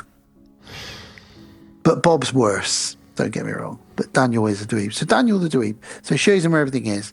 And then he turns to him and says, by the way, do you know that he hung himself from right there on that railing? And it's like, this is your friend. Why are you telling me that he hung himself from that railing right next to my head? Thanks, Daniel the dweeb. But he's he gets off on it a little bit, I think, doesn't he? Yeah. So there we go. So cut to Bob. Bob is exploring the woods and the forest around the house, the new house that he'll be living in for a while, and he finds a tombstone that reads Mary Freudstein on it. Frankenstein. Mary Freudstein. And May shows up, the little girl, and he's not freaked out. He's, my little ghostly friend's here, great. And she says, Bob, you know that she's not actually buried there, right? And he's like, what do you mean? She's like, she's not in her grave. She's not buried there. Which kind of ties into the ending, really, because is she a ghost? Is she immortal? I don't really know. Doesn't matter. It's a Fulci movie. Norman is reading up on Freudstein now, and he's finding out some disturbing things about illegal experiments that he went on. It basically veered off track. He was supposed to be studying suicide, and he ended up reading more and more about Dr. Freudstein, which now Norman is now reading about. And House of 1,000 Corpses, it's Dr. Wolfenstein. Wolfenstein was the name of the video game. Do you remember that video game where you went around shooting Nazis. It's like Doom. I got it. One of them the other day. So I just finished a big Nazi podcast, and it talks about it. Yeah, Wolfenstein 3D, I think it was called. So Lucy, very casually in her hallway, thinks, "Oh, I'm just going to pick up this rug," and then she discovers that there's a great big fucking tombstone embedded in the floor of her hallway with weird symbols all over it that also says Freudstein on it. And while she's sort of looking at this and freaking out about it, she hears some noises. The doors start rattling. She hears moaning. She screams. Norman gets home a bit later on now.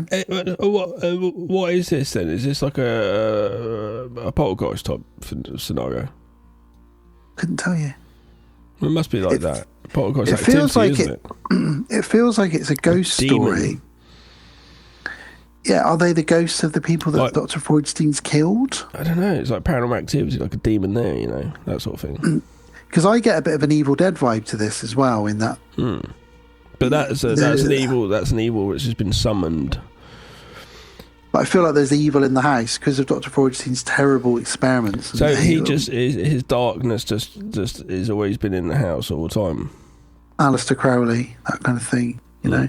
And so they just moved into that situation. Amityville.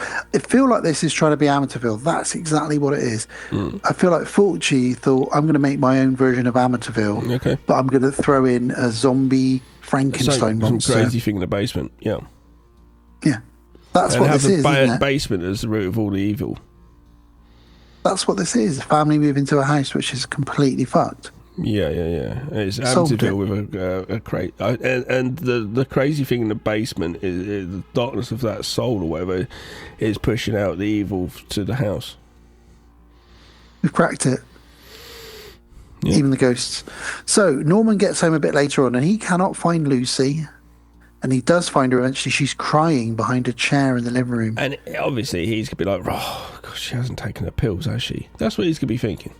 Yeah, because later on she wakes up all happy and smiling, and he gives her a cuddle, and then he looks over with a little smile on his face, and we see all the pills. So either he's forcibly given her these or persuaded her to take her pills. But either way, she's had her pills. And he says to her, that sounds so evil the way you did that. Either way, she had her pills. All right. Either way, she took her pills. Skip it, bab the boo. Take your pills. Yeah, it sounds like you're doing a confession. The police. And then what happened? Either way, she took her pills. Skip it, bab the boo boo. Eat your chocolate pudding. This is true. Then he says to her, "Now, Lucy, I'm glad you're awake. I've got something that might cheer you up. Let's open the cellar door. Let's see why they barricaded it up." And she's like, "Oh, great idea, Norman. Let's go." So they go down there, and they're trying to unlock it. If you well, no, you might not. I would. Me and Sarah would be fucking like, get that fucking hammer and get those planks off of there. But I'd be a bit behind you two. Oh, I'll be there with a hammer in my head. I'd let you two go first. I'd be standing at the back. You know what I'm like? I'll be fucking mad for it. Get me down there. So they're just about to unlock it or try and unlock it when Bob comes in. "Mommy, Daddy," in his weird dubbed voice. "I saw my girlfriend again." I didn't realise this. Girlfriend. I wish I realised his voice situation when watching it. He says, "I saw my girlfriend again," and they're like, "Girlfriend?" I had a girlfriend when I was like 4 at first school. Okay.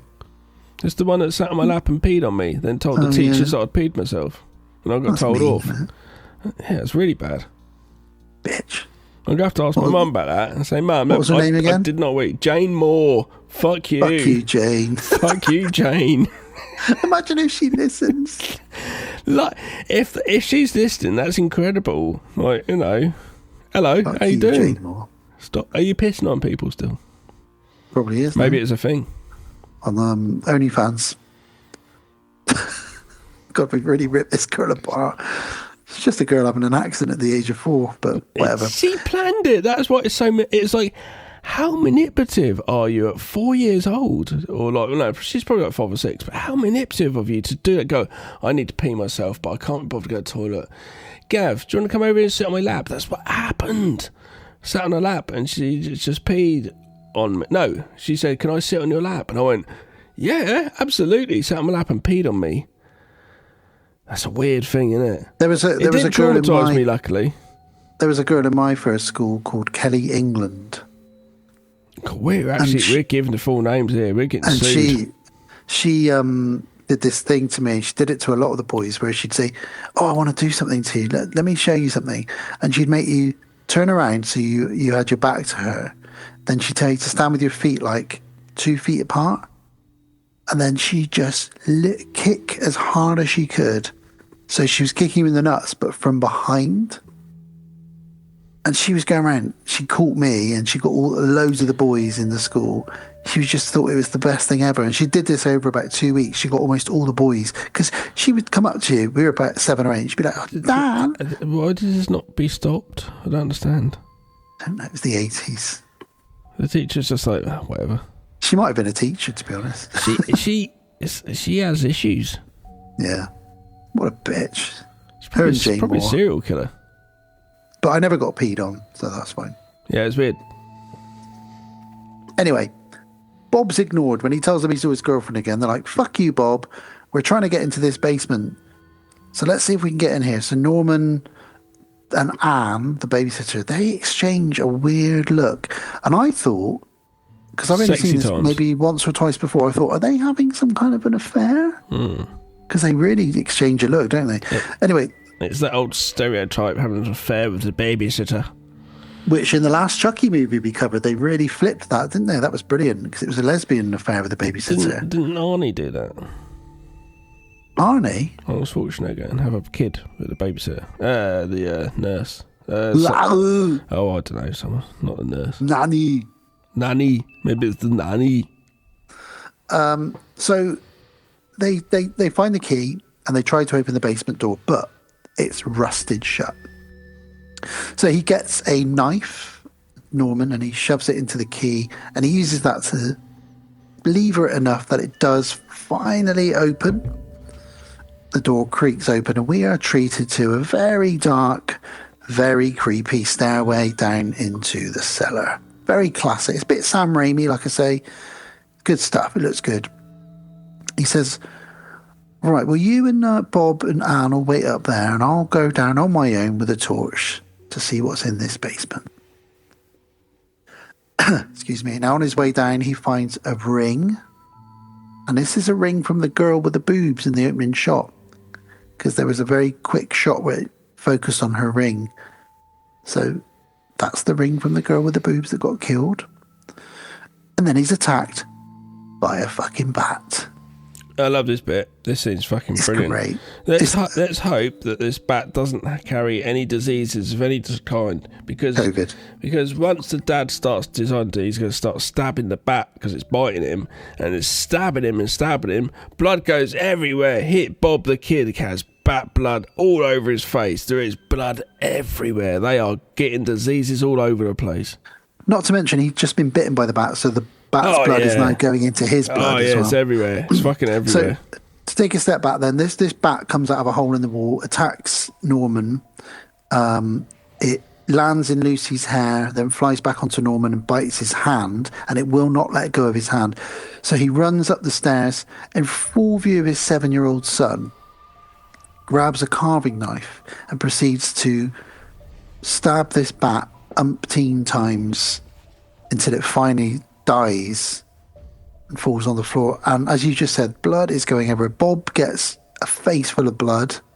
You know, how is he going to traumatize a child by killing an animal in front of him? The blood splashing all over you. It's just mental. And so blood is all over the kitchen. And great scene. You don't get many bats in films. No. I love seeing a bat in a film. Yeah, it's all right.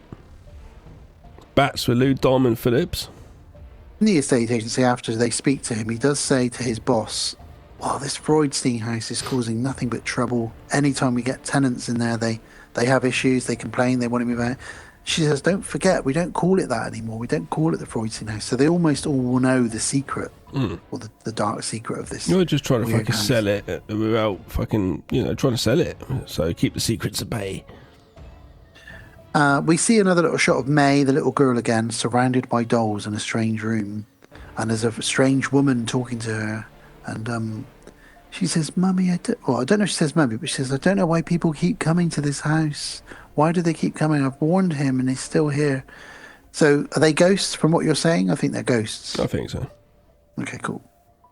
So Mrs. Wheatley, the estate agent we've just talked about, she decides to come and visit the house. When she gets there, there's no one there. She sees inside. she goes inside and she sees the tombstone thing on the floor. Yeah, then her foot goes through the floor. It breaks and falls down and almost rips her foot off. Yeah, and then she just starts getting stabbed up. Yeah. But we don't see a hand, we don't see what it is. Yeah, several times. Very bloody, good effects. And a lot of the fit killing in this, we don't see what it is doing it, we just see a hand doing it. We don't see what it is till later. But I think is a missed opportunity, actually. I think they should have just shown it, because it's terrifying, the person they've got, how it looks, Yeah, I mean... I think it should have shown it, because that'd be like, oh my God, you'd be freaked out what the hell that is. You see the hands, you see the gnarly, horrible hands. Yeah, I think show it rather than just that. That's rubbish. Otherwise, do the POV thing. Or even just show a little bit more of it each time. I think you like could just show a quick, smile of the quick mouth. wide flash of it stabbing, but like that thing that you'd be, what the fuck is that? And then cut would be way more terrifying. Because the creature design is really good. And really original. It's really wasted to have it just at the end, and I understand why they did it, because it sort of goes batshit crazy. So you're like, what the hell? It's totally amped up. But there's other things amp it up at the end, and so I feel like you should have definitely shown this. Yeah. Well, after she's killed brutally, she's then seen having her body being dragged across the floor into the cellar, leaving a trail of blood behind her. And in the morning, Anne, the creepy babysitter, is cleaning up the blood. Now, I assume she thinks she's cleaning up the bat's blood. Yeah. But it's a lot of blood to come out of a tiny little bat. Well, actually, it was fucking all over the place. Everybody's got diseases, COVID everywhere. Now Lucy says, so what are you doing, Anne? She's like, I'm just cleaning up. And Lucy says, I'm just going to have a coffee then, if that's all right. And Anne just sort of stares at her very strangely, doesn't say anything to her. So Lucy thinks very odd. So she goes into her husband Norman and says, that Anne is a weirdo. She calls her a weirdo. And he says, yeah, she's certainly very strange. In his head, he's thinking, she's quite hot. I think that's what he's thinking. And he says, you know something, I've discovered. Yeah. He says, Lucy, I've discovered that my dead friend Peterson's research, he was reading up upon somebody called Dr. Freudstein, who lived in this house and did illegal experiments in here. And I think that's what drove him over the edge.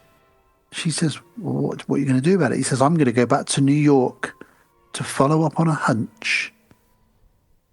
She says, okay, fine. So he said, I think his suicide is connected to this research. So off I go. He chats to Daniel the dweeb, who's acting very strange back in the office. And he's like, oh, you've come back. I didn't realise you'd be coming back today. He says, what are you doing in here? And he's like, I'm just tidying up Dr. Freudstein's research. Again, we don't understand Daniel the dweeb's connection to all of this either. No. It is a bit disjointed. There's loose ties for sure. I wonder if it is either just like stuff they couldn't film, and it's like from the script, fuck it. But also, like, I do think sometimes some of these directors, like these Italian directors, are sometimes quite loosey-goosey with. They don't really care as long as it looks good, and they, in their head, that's the film that they wanted to make. Yeah. Because even some of the Argento stuff doesn't quite tie in and make sense. Yeah. But we just kind of go with the ride because of how it looks and sounds. I don't know. Bob and May are playing chase in the forest, is the next shot we see. And they're running around the woods having a great time. And he says, I'll go back in now. I told Mum I was asleep, napping, so I'll run back in the house and go back to my room. And I thought, as he's running back into the house, the back of his coat is covered in leaves and mud. His mum's going to know he wasn't napping in his bed. No. Gosh, little shit. Not a fan of Bob.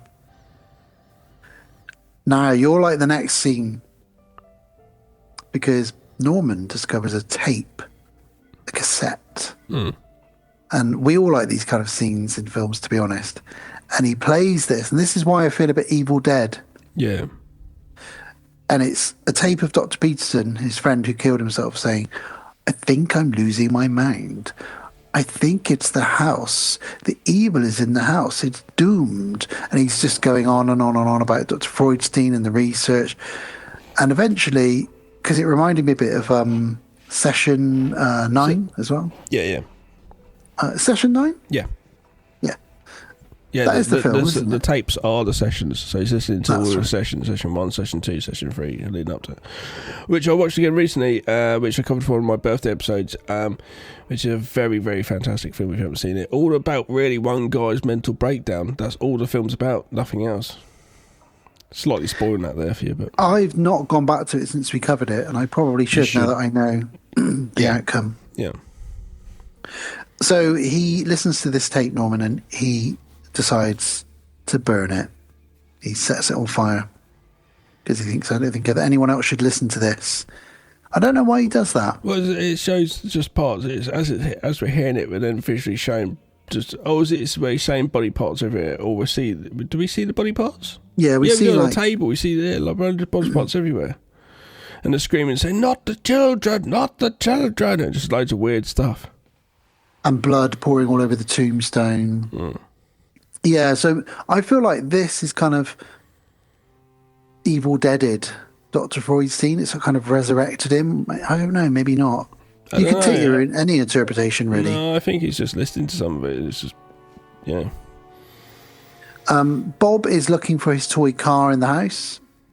And Anne is looking for Bob. She can't find him anywhere, and she thinks she hears him crying in the cellar. So she looks in the cellar, and she gets locked in. Bob hears her screaming, and she's going, "Bob, open the door, help me." And as she's screaming and trying to call for him, someone with a knife is coming up the cellar steps to but get we her. don't see what it is. It's okay, a little bit of tension here because having that staircase rising to it's quite a good thing. It's been done a million times in films. But again, I still think we should see it. It'd be good. But what is good is the kill, because she gets her throat cut, but it's really graphic, isn't it? It's really, they really carve up her neck. It's obviously fake. Do you know what I mean? When you watch this, you know it's obviously fake. It's like, well, it's obviously a fake neck. It's rather than like really good practical. You can see it's obviously a fake neck. But it's really graphically done. They've gone so over the top, slicing into it, loads of gashes. Normally it's one slice of It's neck. just all over. It's like the But shape. this is like three, it's four, like a five, Z, six. letter Z or something. Yeah, it's really cutting her up. Really big spaces with loads of blood everywhere. To the point that obviously we will find out she's going to be beheaded. That's how much of a throat slashing she got. So Bob sees the cellar door open now, and he thinks, "Oh, Anne, are you down there?" And he says, so he heads down the stairs, and he gets to the bottom of the stairs, and then he hears doo doo doo doo doo, and he looks round, and Anne's head is rolling down the steps, and it's a really good fake head, isn't it? It's a really good practical effect. Yeah. That kid is fucking traumatized for shit. He's fucked ready. up for life. He is a serial killer in the making. He's seen his dad murder a bat in front of him, and now he's watched his babysitter's head roll down the stairs. Fucking hell. And he's talking to a ghost girl. Poor kid. Lucy comes home, his mum, and she can't find anyone anywhere. She hears some crying, and she finds Bob in his bedroom. "What's the matter, Bob?" "They cut off Anne's head. They cut it off." And she's like, "That's not what you want to hear from your kid, is it? Jesus Christ. Well, what do you mean they cut off Anne's head?" "In the cellar." "Right, come on." So she takes him down in the cellar. "Prove it to me." So he goes down there with her. Obviously, there's nothing to see. No head. And she says, "Are you pulling a trick on me, Bobby? Come on, that's not funny." And he's visibly shaking, like he's just seen his babysitter's head roll down the stairs. Talking of things kids say, I know you've told me a few things in the past when your kids were younger. The other day, Jack was sitting on Alice's lap. "Mummy, I want to kill you." Oh, yeah. And she went, "Don't say that. That's weird." And he went, "Mummy, I want to kill you." And then he just changed the subject. So let's play some Legos now. Yes, because he doesn't understand. He's just hearing it. He doesn't even know what that means. Fuck. Netflix on the phone. Make a documentary in 25 years. So she thinks Bobby's pranking her. Obviously, we know he's not. Norman is currently in the graveyard back in New York, and he's looking for Dr. Freudstein's grave. And there's a guy there who says, "Everybody comes here looking for that grave." I don't know why everybody's obsessed with it. Again, the more I talk about this film, the less it's tied together so well. It's an interesting watch and a fun watch, but the plot is all over the place, isn't it? Yeah, it is. It is. Bob goes back to the cellar and he says, "Anne, are you down here? Mummy said you're not dead and it was a joke." He goes down the stairs and we see these terrifying, scary eyes in the dark. Yellow eyes penetrating the darkness, looking at him. He sees them, obviously. Yeah, that is really fucking creepy, though, isn't it? Those eyes. I love seeing. It doesn't really. They don't actually have any emotion from it. They don't note it or say anything or mention it, really. It's then kind of cuts. It's like, is that just for the audience to see? That's what I thought. Later on, they see it again, obviously. But at that point, the eyes are just there, then it's not, then they. Do you know what I mean? Well, he runs back up the stairs and says, Mummy, someone's down here with me." Oh, then it obviously does. But the door's locked. So she's trying to use a knife to open the door like they did earlier, but the blade snaps and he says, "Mummy, they're coming to get me." Norman gets home and he's like, "What's going on?" She says, "Bob's trapped in the basement. Something's down there with him." So he goes full on Jack Torrance. He grabs an axe and he starts trying to smash through the door. Now, we do... Go on. We have the hand of our monster antagonist. Yes. Come into shot and push his head against the doorway. His dad said, "Move your head away. I'm going to axe through the door." So we know what's going to happen. It's a nice little setup. It's like that other movie earlier on when there's that really nice setup. It's just nice little done. It's like that's a fun thing to write when you're writing a script. Go, what if he pushes his head up? Oh God, that'd be good. Especially because this is a child. It's a bit of tension, isn't it? Yeah. Dad's trying to smash the door down. Just like you said, like the pickaxe into the coffin. And he says, "For God's sakes, Lucy," this is Norman, the dad, "it's Dr. Freudstein. He's in the basement with Bob." So his research has led him to discover that Dr. Freudstein is somehow in their basement. So they get in, they cut the door down, and they go in, and Bob is thrown down the stairs by Dr. Freudstein. But Bob doesn't actually get. Luckily, the kid doesn't get the axe through the head, but the doctor does get his hand chopped off through the axe. He does. Yeah. Now I wonder if Bob died at this point. If we're saying he's a ghost. Well, it's weird because not Bob, sorry, but the I don't know. Yeah, very true actually. Yeah, it could have done. Could have been like a ghost, like the movie, you know. And then the monster's crying, and the monster's cry is basically like 5 or 6 children layered as multiple layers, and it's really odd. I don't really like it myself as a sound designer. It's like Black Christmas, isn't it? Black Christmas is pretty good though. That's just talking stuff. But as a sound designer, I don't like this. Yeah. Well, he reveals himself at this point now. He creeps out of the shadows. Now, how would you describe this Dr. Freudstein and Gav? He's a Rob Zombie movie. It almost looks like the priest thing in Lords of Salem. It's just like kind of got a waxy kind of. I have to kind of find a picture to describe it better. He looks a bit like the Scarecrow in the Christopher Nolan Batman movies, but like that. What was that zombie Nazi movie from like the 70s or the early 80s? The one with the poster that's got the zombie Nazi coming out of the lake. Zombie Lake, it's called. Zombie Lake, yeah. Yeah, it's a bit like that. It's got basically like a big like coat which goes across like I don't know, like a big double-breasted coat with buttons up on the side, and then the face is kind of like it kind of like a withered up sultana or something. It is, because there's no like, you can see the eyes, but and there's no mouth. Nose. There's a shape for nose, but not a nose, and there's no mouth. It's sealed up. It's very Rob Zombie, House of Thousand Corpses, or Lords of Salem, if you've seen that. It's really great and quite shocking, and I can understand why they wanted to save this for the final moments. But at the same, totally. But at the same time, been good seeing it earlier. Yeah, really, really looks great. And as soon as we see this reveal, we also then find there are body parts strewn all over the basement, including Anne's head, corpses. I think there's a child down there that's been eviscerated. It's just, there's body parts absolutely everywhere.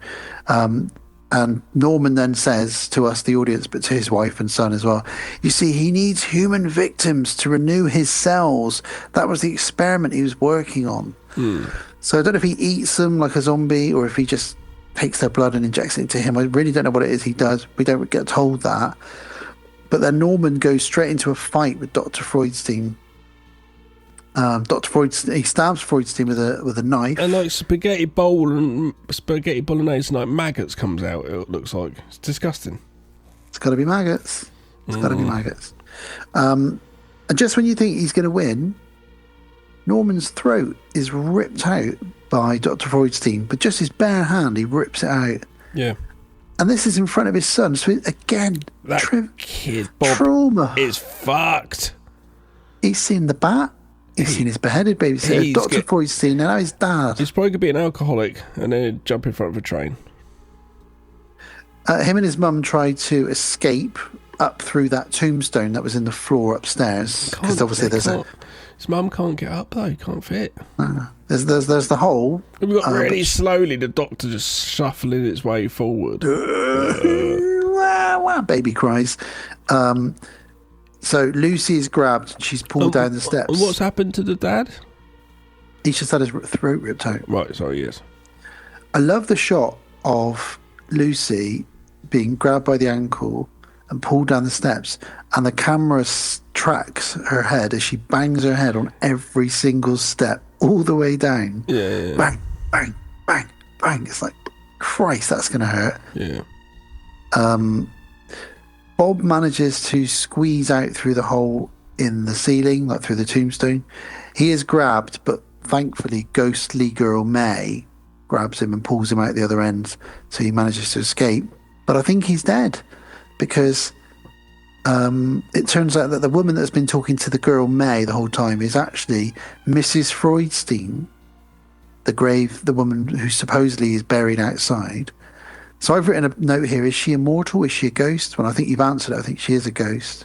Yeah, she is. But very quickly, just going back to when the kid's there, the tension here is very, very good with the doctor going towards him after Mum's been dragged and the kid trying to get out. It's really good tension.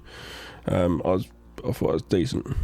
It's interesting that the final 20 minutes are really, really good. It's funny. It does push it up a lot more. And then at the end, you've got that shot of the house with the credits just rolling on it. It's very 70s horror.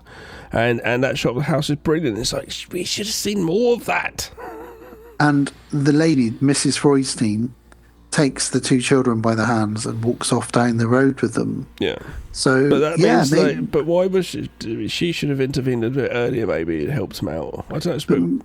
Maybe because she's a ghost, she can. Or the kid could have guided them more to not go to the. I don't know. It seemed like a side thing which didn't really give any more purpose to the fact that they're just there. I suppose she is the dead wife, because he killed his wife. We know this.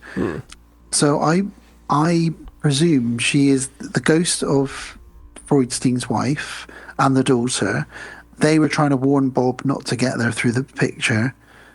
They were trying to be like guardian angels. Don't come here, don't come here. There's bad voodoo here, you know. Don't come here, don't come here. And then eventually, unfortunately, maybe Bob died then. So yeah, I'm going to take that. That's interesting that you've made me realise perhaps Bob dies in this, and everybody dies. Oh yeah, everyone dies. And that's the end. It's incredibly atmospheric. So is the Doctor trying to get a ghost at the end? Bob's already a ghost. No, because he's with the mum for sure. He's still alive then. But then he walks off down the road with a ghost, though. So. Yeah, unless he's not, but the ghost is taken. I don't know. He goes to live with the ghost. He's like fucking Tarzan living with the apes. I don't know. Lucio Fulci's endings are... this one makes more sense and is a better ending. Yeah. It's a great film. Look, it's not as good as City of the Living Dead, but it's a great film with some great kills and some great visuals. Unfortunately, having chatted through it with you over the last however, I've realised there's a lot of plot holes. And actually, it's almost like Fulci didn't care. He just had his idea for these scenes he wanted to get on screen and stitched them together. It might be reasons like budget reasons, time reasons. Had to cut shit out. But the upsides are definitely the gore, and the creature design is incredible in this. Yeah, it's cool. And the last 20 minutes is brilliant. And it's not often, most of the time we review a film, we say the last 20 minutes is the worst, and it runs out of steam. But this picks up all of its steam. Yeah. Imagine if the whole film was like the 20 minutes at the end. Yeah. Which was kind of like The Untouchables. Well, that was just, you know, with good set pieces all day long. Anyway, do I give it a thumbs up? I guess it's worth a watch for the ending, towards the ending. It's not something you need to revisit lots of times. When you've seen it, you've seen it. But I suppose you might go back to it if you're like, oh, fuck it, I'm going to watch it.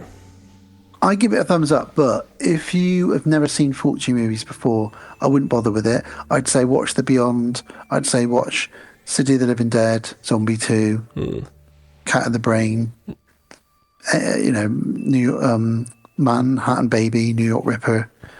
This one you could watch, if you're a completist. It's good, and I'll give it a thumbs up, but Fulci's done better. If you're a completist, watch your softcore porn as well and let us know. And it's cowboy comedies. And not as cowboy softcore porn. Cowboy comedy porn. Right. Don't know how that would go. Well, that's that. That's Fulci. Should we come back for the outro? Yes. Let's do it. Okay.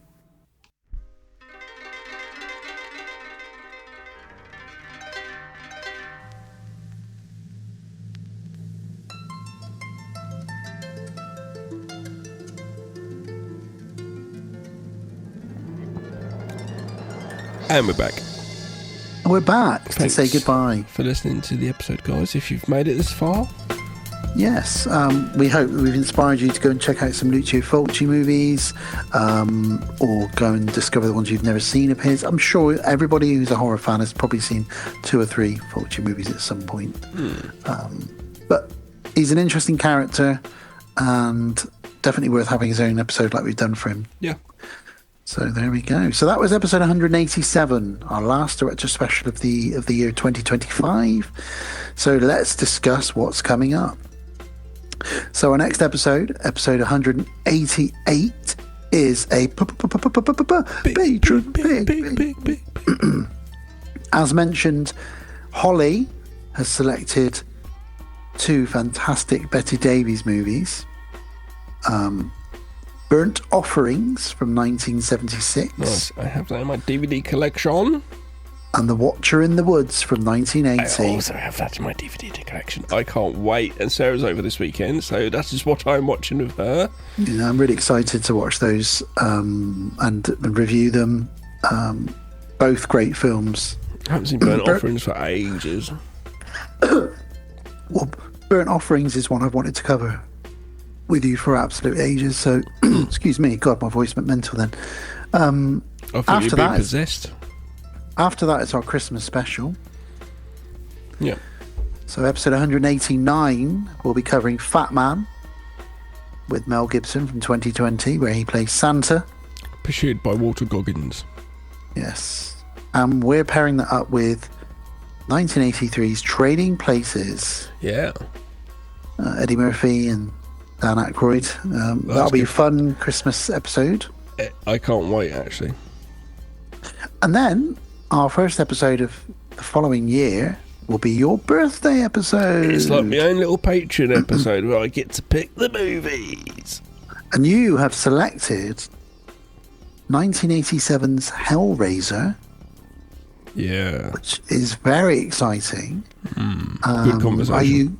Are you going to give anything else about that episode? Yeah. Gonna have a Cenobite on to chat to him a little bit. Not while we review the film, we'll just do a little separate interview, half hour or so, with Nicholas Vince. Teeth Chatterer. From Hellraiser 1 and 2, and he's in Nightbreed as well. So that's going to be really special, and you're pairing that up with 2018's Apostle. Yeah. By Gareth Evans, which I've only seen once. Remember it being quite gory and quite a hard watch at times. Yeah. So that's what Gav wanted for his birthday, and that's what he gets. I really like that film. If I had the chance to make a film, if someone gave me loads of money, I'd probably make something like Apostle. I just really like. I feel like it's actually quite underrated. I don't think anyone ever talks about it. And it's another example, as I've moaned before, previous listeners who have heard this before, I've moaned before that Netflix don't make physical copies of their stuff. Some stuff, not really most of their stuff. The odd thing. But was it a Netflix exclusive? Yeah, so you can't get it. Oh. Interesting. And if you can, it's going to be like some foreign type, probably not official. So it's really annoying because it's I'd love to have a movie in my collection because it's a good bit of new folk horror by Gareth Evans. And we love folk horror. 1 and 2.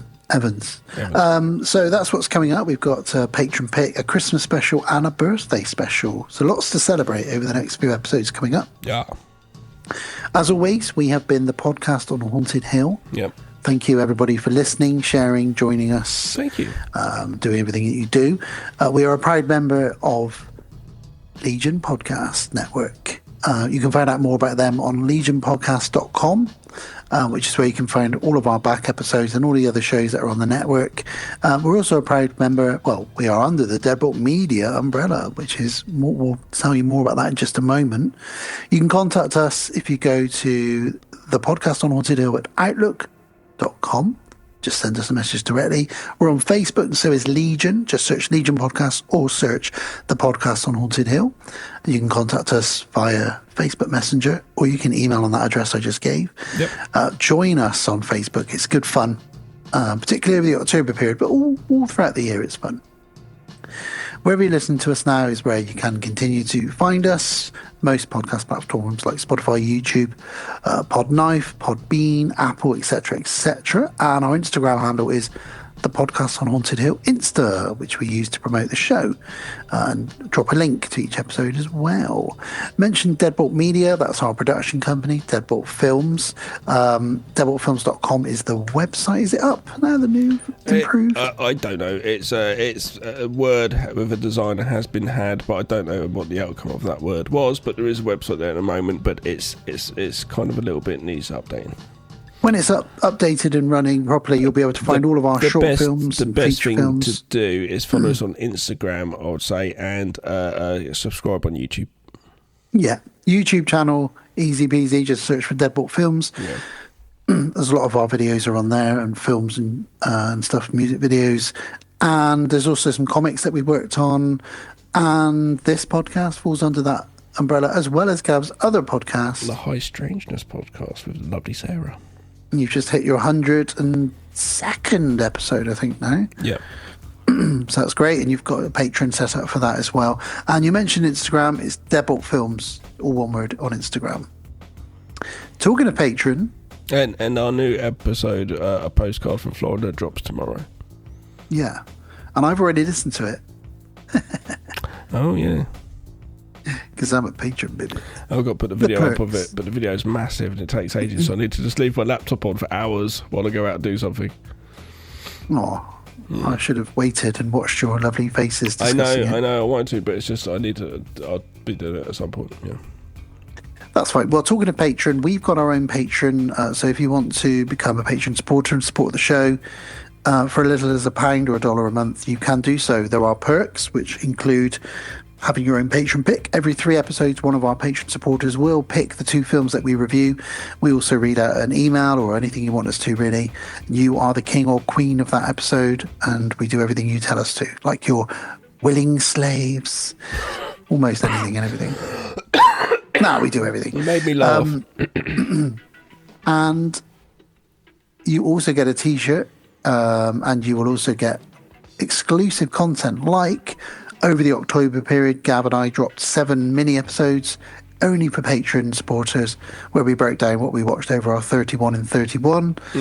There's a video episode going up soon, again exclusively only for patrons, and I've got more stuff in the works. If you like James Bond films, there might be some stuff coming up for you there. My voice is cutting out now. Starting to lose it. I think it definitely is the end of the show, isn't it? It really is. So yeah, become a patron. Go over to Patreon and search for the podcast on Haunted Hill. If you can't find it, again, the email address is the podcast on Haunted Hill at outlook.com. Like us, share us, join us, love us. Glove us. Glove? Danny Glover? Fits like a glove. Boxing glove. So who are you speaking of? I have no idea. But let's say our good nights. It's a good night from Dr. Freudstein in your basement with lots of body parts all around him. You did everybody's Patreon names, didn't you? No, I didn't. Thank you for telling me that, Gav. Gosh, it's also a good night from our patrons. And this is another perk. So it's a good night to Sheila. Night, Sheila. We haven't done this before. This is like the Waltons. Good night, Dante. Good night, Dante. Good night, Don Collier. Oh, good night, Don. Good night to Matthew Godley. Oh, sleep tight, Matthew. Good night to Kevin S. Fife. Oh, tuck in those corners, Kevin. Good night to Sarah Kay. Oh, puff up that pillow, Sarah. Good night to Rachel. Oh, Rachel. Oh, get all that cover pulled right up. Good night to RJ McCready. Oh, RJ, get all snug and tight in there. And good night to Lex Boo. Good night, Lex Boo. Good night. That's so nice. I feel like I was doing actually the end of the Macapaca and all that stuff. Oh, God, yeah. Night in Garden. the Night Garden. I feel like I'm doing the end of Night Garden. Or a weird version of the Waltons. Good night, everyone. So good night to all of you. AMSR. Yep. Thank you all very much for your support. Yeah. And thank you so a good much. night from Dr. Freudstein in your basement, Gav. Yeah, totally. Thank you, patrons. Appreciate it so much, and we're going to do some special contact coming for you soon. But yes, good night, and be safe, people. Good night from Dr. Freudstein. Good night from Bob. Fuck off, Bob. Which Bob? Blow Up Bob or the little kid Bob? I don't know. They're both annoying. So good night from Steve. Steve, are you dressed? Steve! My boobs are out, Steve. And it's a good night from the priest hanging from the tree in the graveyard who opened the goddamn gates of hell. Thank you, everybody, for listening to us. Good night from Dan. Good night from me. Good night from you. Good night. Good night from us. Good night. Good night. Thank you for listening to the podcast on Haunted Hill. We will be back again real soon.